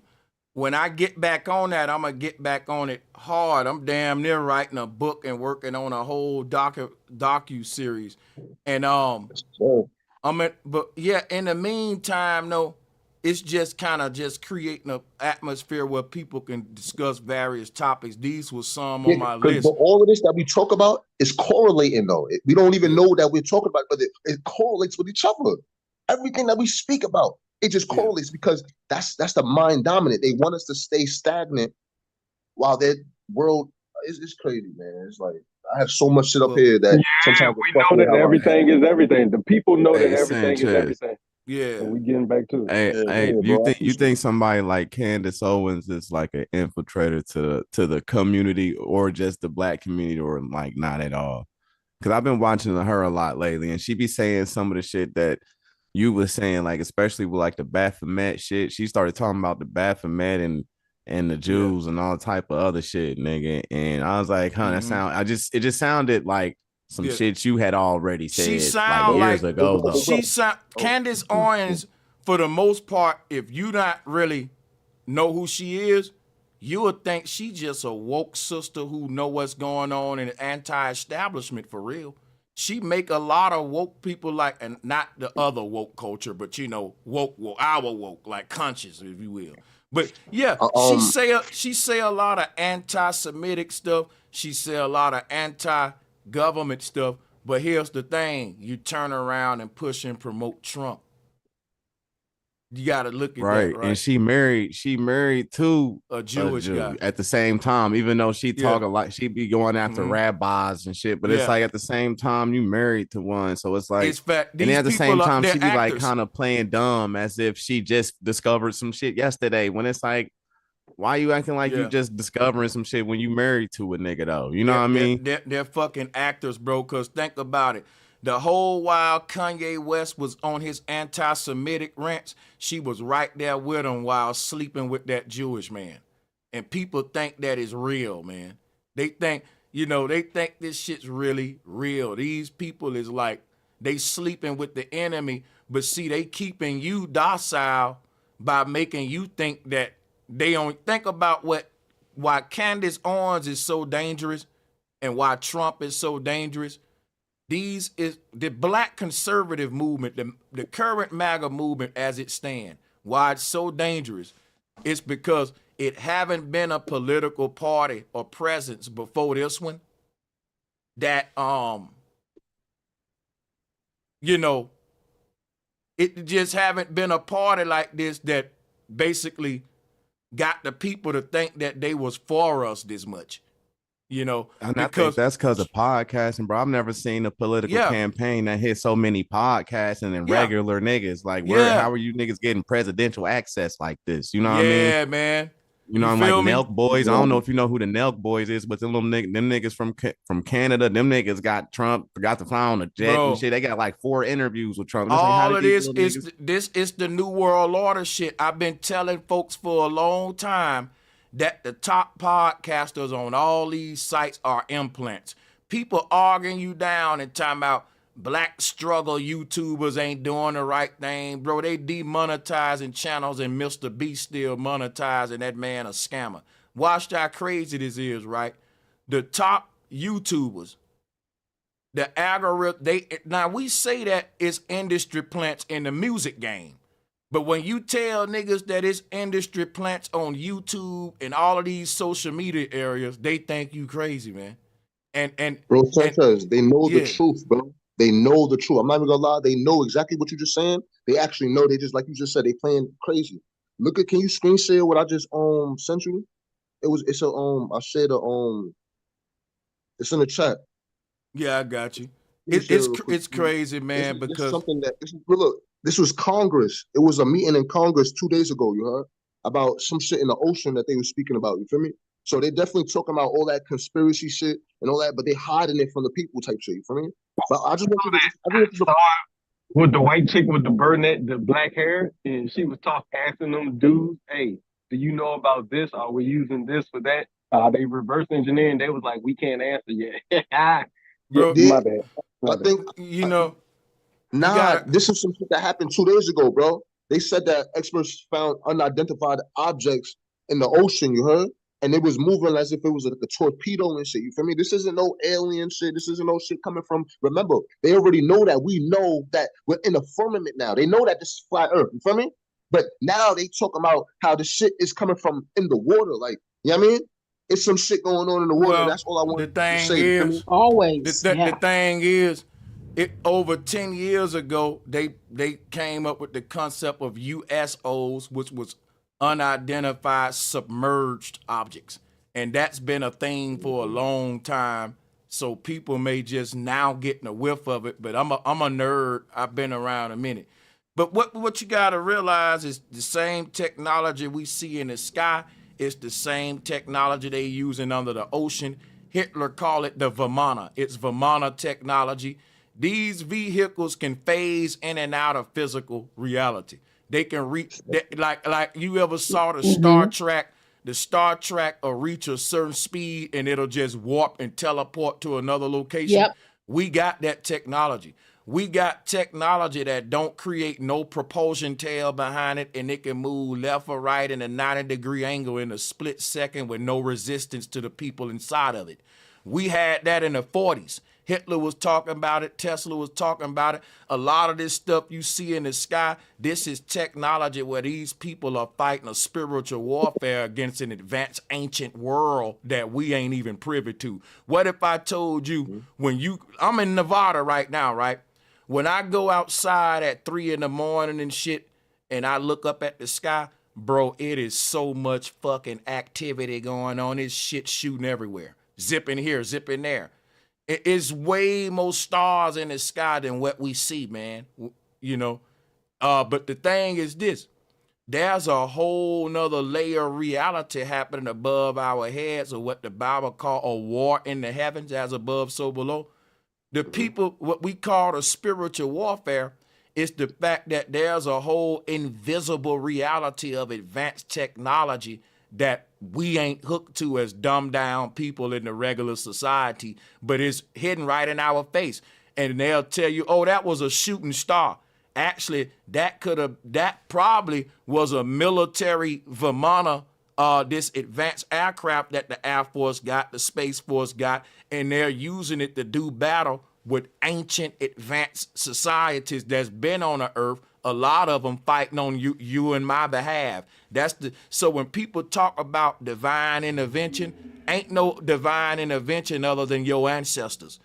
And our ancestors are still living amongst us in a layer of reality that is hidden. And the people in power that's waging war with us, they're fighting a spiritual battle against the ancestors too. And the spiritual world is right in front of your eyes. We just don't see it. We calling it miraculous events. We look up in the sky, we see a big blue shit we never saw. People record it on their phone and they say, ooh, look at this blue beam. How do you know that wasn't an ancient military that just launched some shit at the U.S. or some ancient advanced creature that just blew some shit up, fighting in the sky, a war going on between these powers? We ain't translating these events the right way, in my opinion. Right. Yeah, I think that's the same. Wars. I'm just saying there's all kinds of wars going on, frequency wars. I mean, just name it, there's all types of wars that's going on, has been going on, I should say. Yeah. Yeah, that's what I wanted to say. I'm like, man, they talk Yeah. about Right. well, that they say, well, those are shooting stars when you look up and man, no, it ain't, because I be seeing stars move real slow and they tell you these stars supposed to shoot zip like that. And I be seeing stars on like cruising like a nigga in a broham, slow it, and it ain't even got a tail behind it. And then you'll see the shit just vanish and disappear like it just faded away. Just Facts. like that when I was looking at it. Like, and then you will see a star just move here, move. Bro, people will think they'll say you crazy, you lying. Guess what? When they don't stargaze no more. If you watch your sky long enough and get away from Exactly. city pollution, you'll see a whole nother world up there that's very busy and active. Yeah, I think the technology, like even from when they built the Great Pyramids, never left. You know, you could say Hitler discovered it, rediscovered it, or Tesla, but like I never think they like forgot about that shit. Because who would forget about that shit? You know what I mean? How would that shit just go missing out of in the midst of everything, even through warfare? Like that wouldn't. I don't think technology of that sort would like disappear. I think they just been keeping it hidden, and then they bring it out when they want to. I see what you're Facts. saying. Yeah, Facts. Yep. yeah. Sanchez, why you They are trying to create portals or open up portals. That's a lot of shit that's been happening too. I heard they're Yep. trying to escape, but they can't because of the dome. The dome, but you know, we'll see.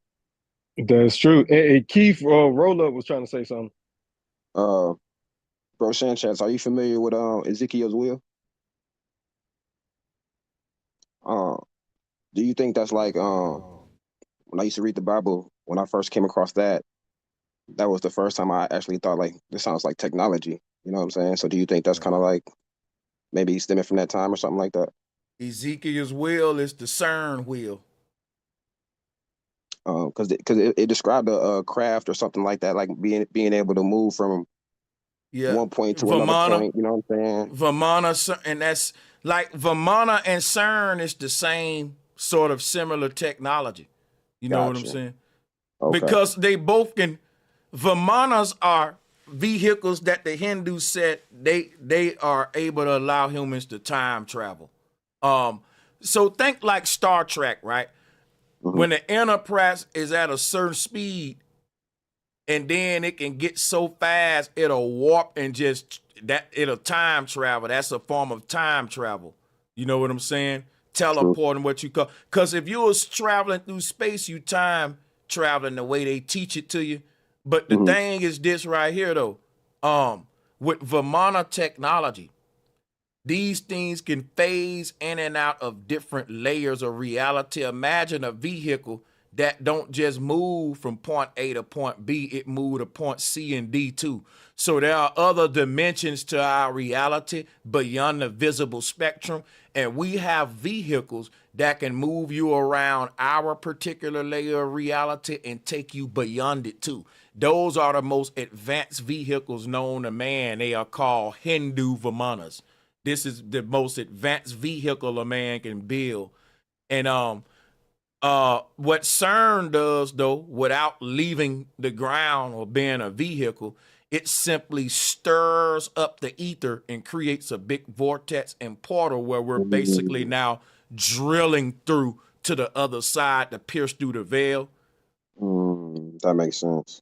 I want to counter you a little bit, or it may not be a counter, but I know you say they're using the vehicles, and I think the vehicles are just a play on like the toys. I think those are just like the remote control toys they use. I don't know if do you know who Dr. Stephen Greer is? Yeah. Yeah, I've been following him.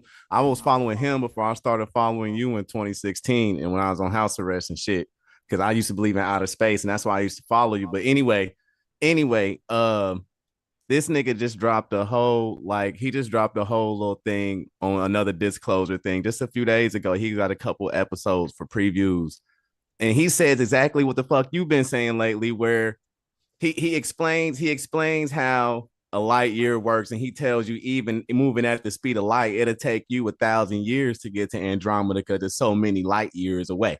You know what I mean? So he said what he said was that the aliens is using basically BCIs. Bro, it's the craziest shit, dog. He said the aliens is using basically BCIs and like basically meditating because Andromeda and every other galaxy is right here on Earth with us. We just have to basically think ourselves there, but we need fucking BCIs to do it. When they was, bro, we do that every night though. But it's bro.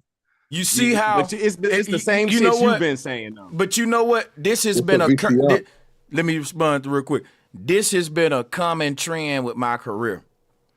I will say a bunch of stuff and it'll get laughed at. And then these people will come with it later and get praised for it, long as they keep space incorporated with it. Everybody teaching what I'm teaching, but they want to laugh at the flat earth. So you got to understand something real quick, right? I've been teaching now about brain-computer interfaces, that there are aliens and that they're just ancient cyborgs. And now this government implant, Stephen Greer is teaching it. People got to realize, man, these folks are watching us. They know that we got enough power. Like, it don't take but a little spark to burn a house down. So these people ain't going to let your spark turn into a big fire, because what they do is they'll just co-opt your message. You know what I'm saying? So what'll happen is, right, people say, aliens are real. If somebody say, man, we ain't alone out here, it's humanoids out there, boom, boom, boom. They will come out and say, aliens are real. We ain't alone, man. And now think about it. If nobody never would have said aliens is real, the first man that say aliens is real, he gonna blow up, because ain't nobody never thought about the idea of some other creatures among us. So people gonna go to him, listen to what he got to say. This is a new thing. This is the man, that crazy man that's saying there's some aliens are on the earth with us, right? Soon as that man blow up and get a big following, guess what the government scientists do? They start saying aliens are real. They are competing for the same minds that you're magnetically garnering. So listen, if you come out and say, well, aliens are real, but they ain't green men, they ancient cyborgs. Now, ain't nobody y'all ever heard say that. Everybody that's been talking about aliens is real is talking about some green men, some gray aliens. I gotta be honest. I am the first person I know to say, you know what? Aliens are real. But the word alien is elongate, and it was brain-computer interfaces, and got collages for it to go into it. Now, look, the moment I do that, a government dude come out, a big guy, saying aliens are real and they got brain chips in their head. What are the odds of that, y'all? And you got to ask your question. That's what I'm saying. You got to ask this too. Why am I ahead of the people that's making millions of dollars to be on this shit? And not getting a dime for it, really, compared to what these niggas is getting, but selling them the same, but it's the same shit, but inverted. And I watch it, and I've watched you over the years. And bro, you know, I donate to the channel, all of that, because of the reality you got me to see, nigga. And it's like, you know, it's the more I wanted to believe, the more I didn't want to believe that the fake alien invasion thing was not a possibility. I'm like, bro, why would they fake an alien? When I believed in outer space, I was like, bro, why would they fake an alien invasion? The more, like, the further we get along, the more it seems like that might be a possibility. You know what I mean? How else would they depopulate this motherfucker efficiently and have no one to blame? You know what I mean? Mm-hmm. But you know what's even worse? I'm sorry. My bad, honey. I'm on my bad. No, go ahead. You know what's even worse is that what's even worse is that we can't distinguish one type from another. We got to learn, like, who's who out here. oh, that's a clone, or because that's a humanoid, or that's a cyborg. We should be able to know the difference between what's out here. I'm gonna tell you right now, right? I believe the world reached such an advanced spot. That's what I always say. They're indistinguishable from us. And you know how that's true? Even think about, I always thought about this. The Bible say humans beware. Satan is in the earth with you and he's deceiving men, you know. Be on the lookout, basically. Satan dwell on the earth with man. I don't know the exact wording, but it's something of that nature. I always say, right, if Satan was an ugly monster, the Bible wouldn't have to really tell you to beware. You will see that dragon coming a mile away. Obviously, the Bible was saying they ain't gonna know Satan when they see him. So watch for him. Why would you have to? It won't be number one red dude on the earth with horns saying ha ha ha ha ha. You'll see that coming. The Bible was speaking about a being that would appear as anything: a pretty woman, a record deal, any charmer, or in other words, it was warning you that when Satan come upon you, you ain't gonna even know it, man. You're going to be too busy laughing and kicking it with the devil right up under. See, Satan is smarter than what we think. When people say, well, won't I know or be able to identify? I don't think you will. And I think that's why the Bible even warned that but you won't be able to tell just by looking at a person.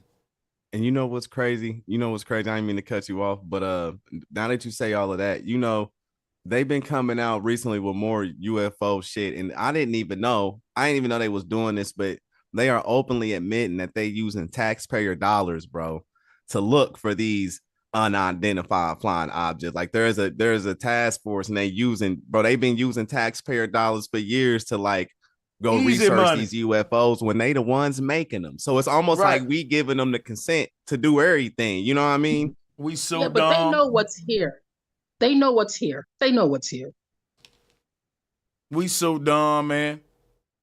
Because people will say, flat earth, man, how is that gonna put money in our pocket or something like that? A lot of times we should look at how money being taken out of our pockets instead of how to put money in our pockets. Right. Because And if people realize we had the taxpayer, if they was if aliens and things wasn't such a big idea, if outer space wasn't such a big fucking problem, why are we getting taxpayer dollars taken out for that exact reason though? You know what I mean? I feel, you making sense. Yeah, because think about this, right? People will say, man, flat earth ain't important. Ain't nobody got time for that, right? But looking for little green men is very important, so much that we got a budget for it. Looking up on the rock. Did you see E.T.? Nope, check the cave. That's what y'all on. So, like I said, man, the reason they got everybody hating on the flat earth thing, because that'll demolish these free cash cows, bro. Like aliens, the space program, which is 75+ million a day. Then to look for green men, that's probably another 20 million a day. And you ain't got to do nothing. That's just easy money. Told them we looking. We still ain't found them. And guess what? They ain't never going to find them, because if they do, then the money stop. You can spend these people money to look for green men, but it's missing children out there. You ain't spending that much to find the missing children that's out there, but we looking for E.T. Damn, that's crazy that you say that, you put it like that, bro. That's wild. I mean, our knowledge in the past is our future tech understanding. But yeah, go ahead, Gladys. Yeah, you got it. I was just going to say that most human beings are afraid of an alien. You think a human being, especially a man, you think they're going to stand against a 9-foot monster and negotiate with? You know what I'm saying? And we seem like we're defenseless in some ways. Most of us can't wait, to be honest. Most of us can't wait to see something crazy so we can, utilize that 2A. Man, But listen, let me tell you something. But most it's a spiritual black warfare. people, You ain't gonna be to shoot it. Go ahead, bro. No, Yeah. I was just gonna say most black people can't, they want to be abducted. I'm like, don't y'all watch Young Pharaoh and Billy Carson? Even Umar said an alien came and touched him on the forehead as a baby. We have a fascination with aliens that, like with E.T., when the little white boy had the little pet alien that he was friends with. See, we the ones that think, well, I would be scared of an alien, but to most of the world, that's like Jesus coming back. The Christians ain't gonna be scared when Jesus come back and crack the clouds. And the UFO people who love the alien shit, they gonna be so happy when that UFO ship show up, boy. And them aliens. Big facts. That's what I'm trying to tell you. We gonna look at like, ooh, they here finally. And that's more. You know what's crazy? That's more than half. That's more than half the world, damn near. They had a big meeting about this. It was experts talking about how there was aliens, whatever you want to call it. You feel me? Shit coming out of the water, unidentified objects, shit like that. That's the meeting I'm talking. I was talking to you about, my brother. The meeting that they had, the actual congressional, whatever it was mainly it was a skinny white chick with deep dark black brunette hair, and asking they was four talking, white dudes a question about crazy shit, right? And this just happened like a day or two ago, right? And she was asking them all kinds of questions about the UAPs, the underwater UAPs, right. More of the same propaganda. Like, we don't know what the fuck going on when they know that the UAPs is deep underwater naval bases. Let me explain something to y'all, they bro. said that. Let me say this: Americans may be able to shit, man. If you niggas is woke, then you already know we been on hollow earth and all that shit, right? So people don't know we got chambers that go so far deep into the ground, these things go into the ocean. In other words, bro, y'all think that all of this ocean is uninhabited by humans? Man, I believe it's whole civilizations at right there under this water. They telling you in the future we're gonna be expanding our population to underwater cities. Bro, I'm telling you, we already got submerged cities under the ocean, under the ground, military bases the size of whole. Come on, bro. I believe it's entire civilizations up under us that don't even gotta come up to the surface. They probably got their own little fake sun, simulate night and day, ecosystem, all of that under there, man. You know what I'm saying? So I'm saying that a lot of technology that's in these underground locations, this is where the most advanced technology at is hidden under the ground. So when they're testing this stuff and it leak off of a remote island, or it leaks from an underground base, or from, and they gotta say, well, that was a UAP. We don't know what it was. Because when the Air Force was experimenting with advanced aircraft in the 40s, that was when they came with the UFO conspiracy. And where did the UFO conspiracy start at? New Mexico. Where was the Air Force bases at that was testing advanced aircraft? New Mexico. And in Area 51, we ain't putting it together. That the #1 state in America. Why do UFOs like New Mexico and Nevada? They tend to love Area 51 and White Sands Missile Range, which I was at White Sands Missile Range. And when you station out there, the sky, bro, I never saw the sky so active in my life. It's shit flying. It looked like, first of all, when I was in White Sands Missile Range, when it get night out there in that desert, the sky looked like it's dust on the roof. It's so many fucking stars in the sky, bro, that it's lit up even though ain't no street lights or nothing. Bro, it's so many stars present when you get away from the city light pollution that it's this blue unified glare on everybody's face. It's called starlight, something we don't know about. Some of y'all never experienced real starlight. You got street lights.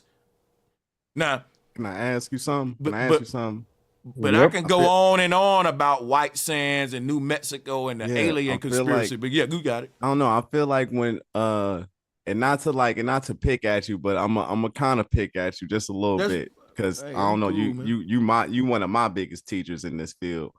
But I thought you would take the waters a little bit more a little bit different. You know what I mean? I didn't think you would go there with the waters, considering your teachings on hollow earth theory was more so like this is a hologram simulation thing. But for like the first time, damn near maybe ever, I've heard you take it to the underwater systems. Underwater cities, yeah, hell yeah. Right. This is the first time I've ever heard you talk about that, but that would kind of conflict with the fact that you also but at the same time, these are also just theories of yours. You don't really know for a fact. I'm trying to see what the underwater cities would conflict with. It would conflict with that you would usually teach that this is a hologram Earth and that the ethereal waters is that us traveling through ethereal planes of existence because we're four-dimensional beings, and that's why they would use BCI to take us other places in our minds, now, right? Look, and that's true. And in this case, me saying both true, one don't contradict the other. If I say they got underwater civilizations that are in little domes, right? That's dry inside of that little dome. Like think about it. It's so much ocean on the earth, bro. It's only like 5% explored or some shit like that. So think about this now. All that ocean out there. You mean to tell me it ain't no government operations and naval bases or nothing at all going down there? So I'm saying, even in the layer of reality that we're currently in, we still got hollow pockets in the ground and places in the ocean where there are secret societies. And I think that it don't stop there. It also lead off of our layer of reality into a whole other alternative realities of these secret societies that may know that it don't stop at even the earth. It goes on into all of that is real is what I'm saying. Right. I'm not saying it's not. I don't know. It's just the teachings. And I mean, even in the like you're right, let's say only 5% of the ocean is explored, but that's because they deep in the motherfucking, and we can only go so far before being crushed by the pressure under there. And so I'm telling even you, if there we are, got technology. It ain't that deep. Watch this. We got technology, trooper, right? That can go to the Marianas Trench. They lied to y'all. If I civilize the depths of the ocean and I don't want people to know that it's secret underwater civilizations, yeah, I would tell them, man, we can't go that deep. Ain't nothing to see down there. Turn around. Just like with the North Pole.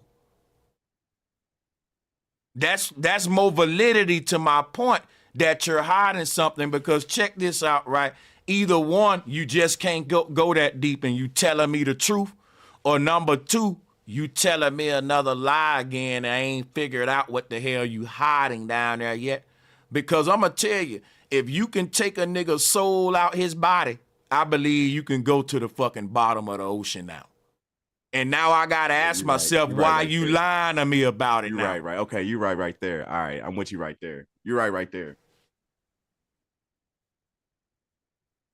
Because once you tell me you can transport a nigga's soul out his body to a computer and you did it with a monkey, pressure ain't stopping you, nigga. For real. You can miss me with that pressure talk now. Because I'm going to tell you something, bro. You can take a nigga consciousness out his body, right? Upload his shit into a hologram drone, and that nigga can go and explore parts of the ocean human bodies can never go, because he ain't really there. His real body is here sleeping. It's like a dream. In other words, nigga, we can go anywhere in the universe we want to go with the technology that they got. Real talk. They can even go to the other side. These people can time travel, man. And they saying they can't go to the bottom of the ocean.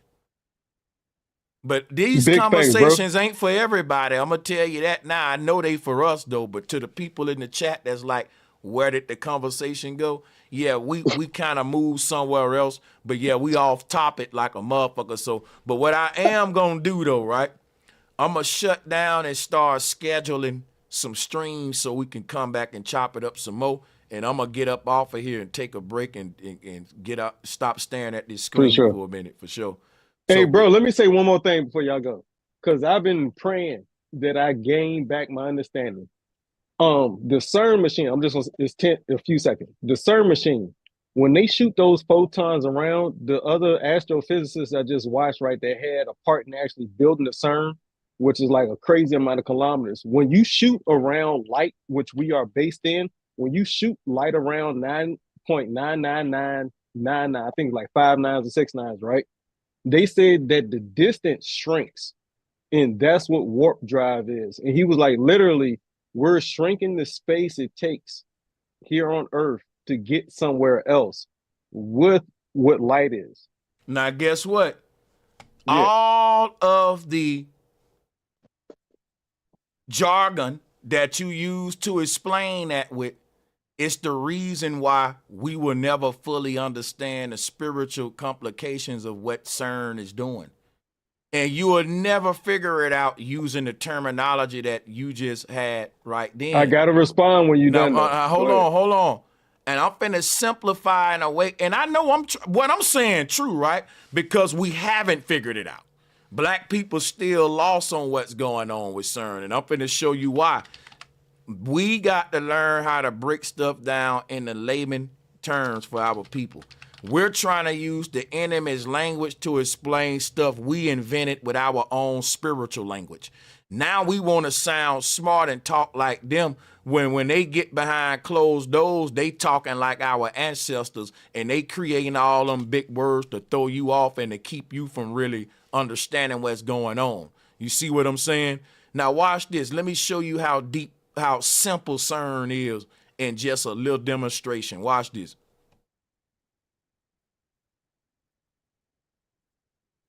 Hold on, let me get my screen share right. So boom, share this stream. All right, y'all see the fishes, right? Oh, actually, yes, sir. Yep. Let me share this with the people too on their end. Hold on.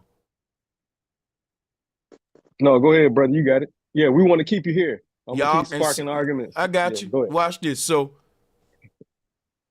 y'all see the oceans. Now look, our reality, we're fish. Just think we're fish in the water, right? Now watch this. Here's what CERN is doing. CERN is simply trying to create a vortex. And what this will do, it will pierce through our medium. This whole reality, we're sitting inside of, we're like fish in the water. We're in a medium. If I ask these fish, right, who only swim back and forth through the ocean water all over the world, if I ask them, right, let's say you got some fish at the bottom of the ocean, they never saw nothing outside the ocean before. That's us in the earth as humans. And some fish say, listen, I'm going to show you the light from the other side. I'm going to show you what it's like outside the ocean without even leaving the ocean. I know a way we can peek onto the other side. The next time a hurricane come, we're going to get sucked up into the vortex. And when it suck us up, guess what it's going to do? Like a UFO ship, it's going to beam me up. It's going to suction me up. If you was a fish in the water and you was swimming at the bottom of this water vortex, it'll siphon you up like a UFO ship and make you come all the way to the surface. And then it'll spit you to the edge of the cup and you'll drop back down again. And when you drop back down again and reach the middle, it'll keep doing it over and over and recycling you like that.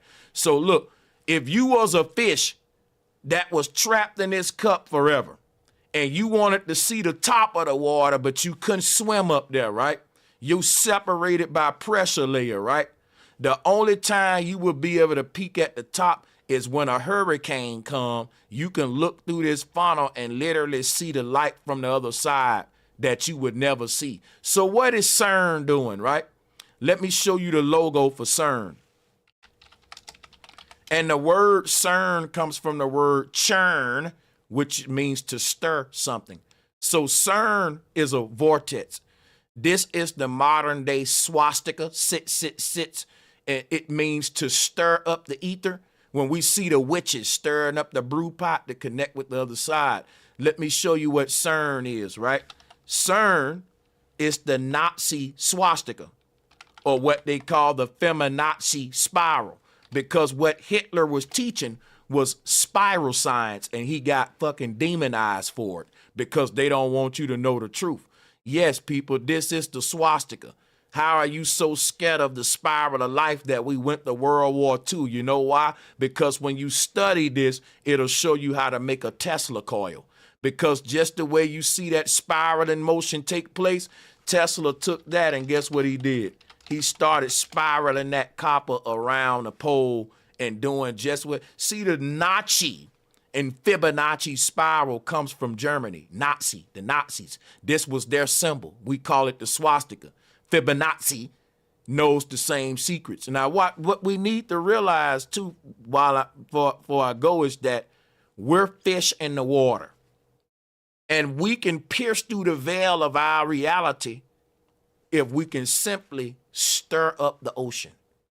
So if I ask these fish how to pierce through the veil, how to create a lifeline from the bottom of the ocean floor to the surface of it, the only way we can do that is to make a vortex that'll connect both of the worlds. It'll connect as above to the so below. Now, if you're a fish in the ocean and you want to take the Jack's beanstalk up to the surface of this water, you can just go into the portal at the North Pole and it'll spin you around and spiral you up. And I bet you that'll be quite fun. It'll be like a spiral staircase escalator type deal, right? It'll be pretty fun, right? If you to get caught up in this thing and round and go up, right? And you just taking the elevator up to the top. You know what I'm saying? And what this does, it creates a connection point. The moment this vortex leaves, then the fish at the bottom can't connect with the fish at the top. So let's say that the ancestral realm is the realm above the ocean that we're in as fish. And we're trying to connect with the heavens as fish, right? In the water. Now listen, if you're a fish in the water, the only way you can connect with your ancestors that's on the surface of the water is to stir up the ether. And that goes for CERN and that goes for you too. But I'm finna give you an image now of what that looked like. So just give me 1 minute right here. I don't just want to talk about it. No talking. Let me give the image real quick. Everybody mute up. This the one time the show where I went into screen sharing and teaching. So let me just do it because, you know. So check this out, right? When I talk about this vortex, if you look at this image right here, look at the human on the right. That's a person in meditation. When you meditate, you stir up this vortex. That serpent on the spinal cord has wings. They call it the winged serpent. Now listen, in order for you to communicate with your ancestors, look at what Mercury the messenger got, a winged serpent. Why was Mercury called a messenger? We had gurus that was able to get out their body and stir up the ether. The energy in you is like a hurricane. Your spirit is literally from the word spiral. Your spirit is the part of you where the energy is spiraling like a sine wave. When you release your spirit out the body, guess what your spirit does to the ether? This is what it does to it. When your energy interacts with the ether around you, it stirs it up and make a portal that allow the soul to be anywhere it want to be, man, like in a whirlwind. Like like in Star Trek, when they teleport and beam up and it's like this light wrap around them and they disappear and it wraps around and they come back like the Tasmanian devil. That's why Marcus Garvey said, when I die, look for me in the whirlwind. So I want to answer the brother and I want to do it thoroughly, but once I go to going in with these stream shares and shit, I like it to be like a little mini lecture. I hope y'all see what I'm saying. This is what CERN is doing. CERN is stirring up the ether so that we can touch down with the other side. You know, so big facts. Yeah, man. And I ain't disagreeing with you, my nigga. And I ain't disagreeing with you either. I'm saying that when you spoke, it was hard for me to. It's all good. Hey, man, I was just because I just happened to watch something. It's like, oh shit, that's the dude that had something to do with the building of CERN. I'm like, I've been watching him for years. I didn't even know he was the scientist that had something to do with it. And he was like, literally, the circle that is CERN, when they shoot those photons or whatever, I believe it's photons, not Yeah, they say all that. no, it's Gotcha. protons, not photons, because protons and photons is different. But they all are the source of our energy. And that's why I'm glad you broke that shit down. It's our actual innate organic energy within us that they're shooting out in the sea where it comes from. That's what CERN is. Yep. It's Well, like you just broke down. Yeah, you well, got it. what I'll say is energy can't be destroyed or created. What if you look at this picture of these fish in the ocean, the water is energy. Just look at that water like currency. It has a current. Their energy come from the water, the medium that they in, right? Now, when it come to CERN, when you say they shooting some photons, if I tell all of these fish to just start stirring up the water that they already in and make a vortex, when did they shoot a photon or a proton? They didn't do nothing but Exactly. they didn't do nothing but stir up the medium that they already in. And they don't want us to know it's that simple. It's as simple as the first thing man invented was the wheel, not the 4 tires. Why would man make one wheel? That's because in our original state, we was advanced, bro. That's what Ezekiel's wheel is. It's this single wheel that allowed us to teleport. We going back to that knowledge. In other words, let me show y'all something. I'll end with this. When you stir up the ether, you'll open up a wormhole. If you stir up the ether in another area, it's possible to connect 2 wormholes to where if I open up a wormhole in New York and connect the other end to LA, I can walk inside of that wormhole and be in LA in 1 second on the other side. This what they mean by if space is a big carpet, I can fold the carpet to connect the ends that's further from each other. So instead of me walking from one edge of the carpet to the other edge of the carpet, I would just fold the carpet in half, connect both of the edges, and I can be on either side of the carpet in 1 second. If you look at this, that's what that's showing us. 2 opposite sides connected. That's the yin and the yang. This is what the earth is. So with this same science of portal technology, we can be anywhere and everywhere at any time. And that's where we about. Our ancestors didn't have highways and cars and airplanes. They had stargates. The oldest structures on the earth are these big wheels that they tell you was just used for rituals and stuff. You building a big wheel to just look through it. But if you look at the MGM logo with the lion inside the wheel roaring, that's man traveling through the Stargate. The easiest thing we learned was how to stir up the ether and create wormholes in the very fabric of reality. When we learned that we was inside of a luminiferous ether, we knew that time can be manipulated and time travel was possible. And that's why the Olmecs and Mayans was telling the future. And they was time traveling. The Mayan calendar is so accurate, and it goes all the way to the year 2030 or 2040, I think.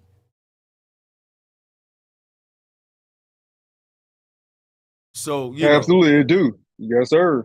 Yep. The great year was 2,500 years. It's 2,400 and some change, but we estimate on up to 2,500. So yeah, absolutely. And that's a quarter of which is the great year, which is 100,000. Yeah. So 20, a quarter of 20. Yeah, the dollar. But yeah, that's the great year. Watch this, right? You read this story about Jesus, man. They said, and this is a debate in theology to this day, where Jesus is talking. He's in a certain location. And at some point in the story, Jesus continues his conversation in an entire another area. And people is like, how did Jesus get from here to here? He didn't, and people got their different debates. I'm going to do a lecture on that in the future. Jesus had portaling technology too. People don't, man, the ancestors was so advanced, bro. Jesus was able to open up a portal, walk through it, and be somewhere else, man. And I know that sound crazy, though. I know that sound crazy.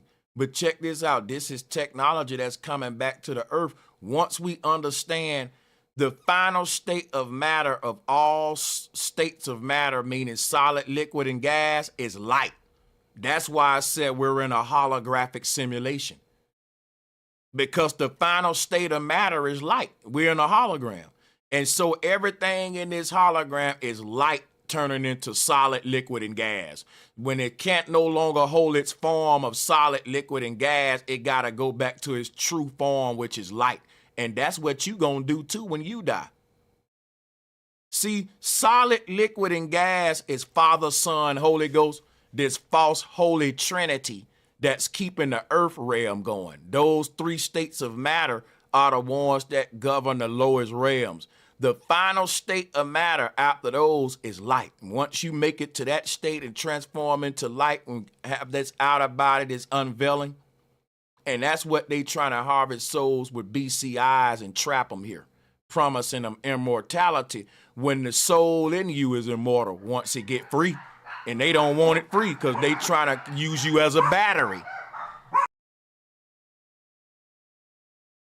Morpheus, my bad, sister, you got it. Oh, no, I was just saying, and an antenna too, a battery and an antenna. Oh, yeah, most definitely. Thank you. You know what I'm saying? Salutes to all the bright minds on this call, man. I appreciate y'all. But be on the lookout for the next one. We're going to have some 5 topics. I got some 5 solo presentations. Let me get up out of here real quick. Peace and much love to y'all. Salute, Cynthia. Big salutes. Peace, brother. Yes, sir. Thank y'all all once again. And thank you for Tommy for coming on, giving us your time. I look forward to connecting with you, doing more. And to all the brothers in the community, let's connect with all the brothers and bring back networking, even if we don't like each other. Because if we don't do that, then we making a bunch of black cliques and groups when it's supposed to be just black men working together in general. Like other groups of men don't got the luxury to say, well, fuck him, we ain't fucking with him, and make little cliques. Because even when they make little cliques, they have a certain time where all of their little cliques come together to discuss the fate of their people. So even if you bring up the United Nations, how you got a bunch of little separate nations, they all got to come together every now and then to discuss business as a team, though. And I think, yeah, all black men ain't gonna get along and like each other, but we shouldn't make groups based upon who I like and don't like. That's what women do. Men should just work together and say, look, if that man ain't threatening my family or we got some kind of real street beef, then guess what? Just because I disagree with that brother with his statements toward the people or his political approach, let's start the debate and work together like men. Because when you go away and hate on a brother and make content about him because you don't like his approach to the people, you got to remember he still got black people that follow him. So you're being divisive. You don't just hate that man. You hate the black people that follow him and you never met him. We'll never unite as black people like that. That's saying that black Democrats and black Republicans can't even sit down and talk to each other because they too busy in each other echo chamber dissing each other. And they don't gotta agree, but they do gotta sit down as black people, because if you're a black Democrat, black Republican, what, you black first, right? Before you Democrat and Republican. So that red or blue shouldn't have you to where you can't sit down with black. Facts. Same thing with you manosphere guys. Us black men can have as many problems with each other as we want. We ain't even gotta like each other. But if we can't sit down with each other, we can't even do what the barbarian enemy doing. The enemy is a barbarian. We talking about a barbaric creature. And he got enough damn patience and respect to know, yeah, I don't like everybody that look like me neither. And we got our cliques and differences too. And a lot of them I wanna, I oughta. But guess what? They think about it at the end of the day. Do I want my people to win? And they say, well, fuck me.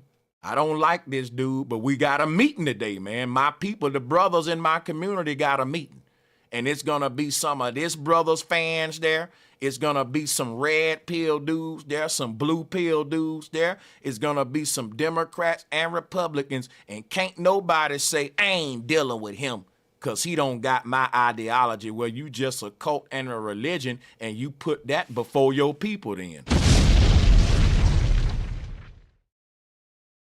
If you disagree with another black man, that opens up an opportunity for y'all to come together other than just sucking each other off and agreeing with each other.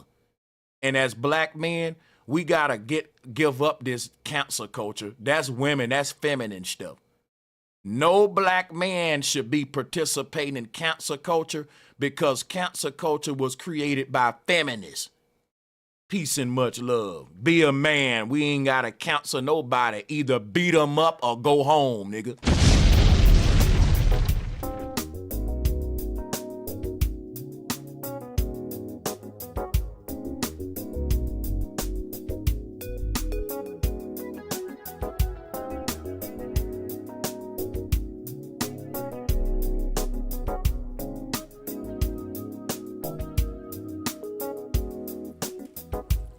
Bro Sanchez, just one who's out there in the fight to teach. Bro Sanchez, you got the story right, and now I see, yeah.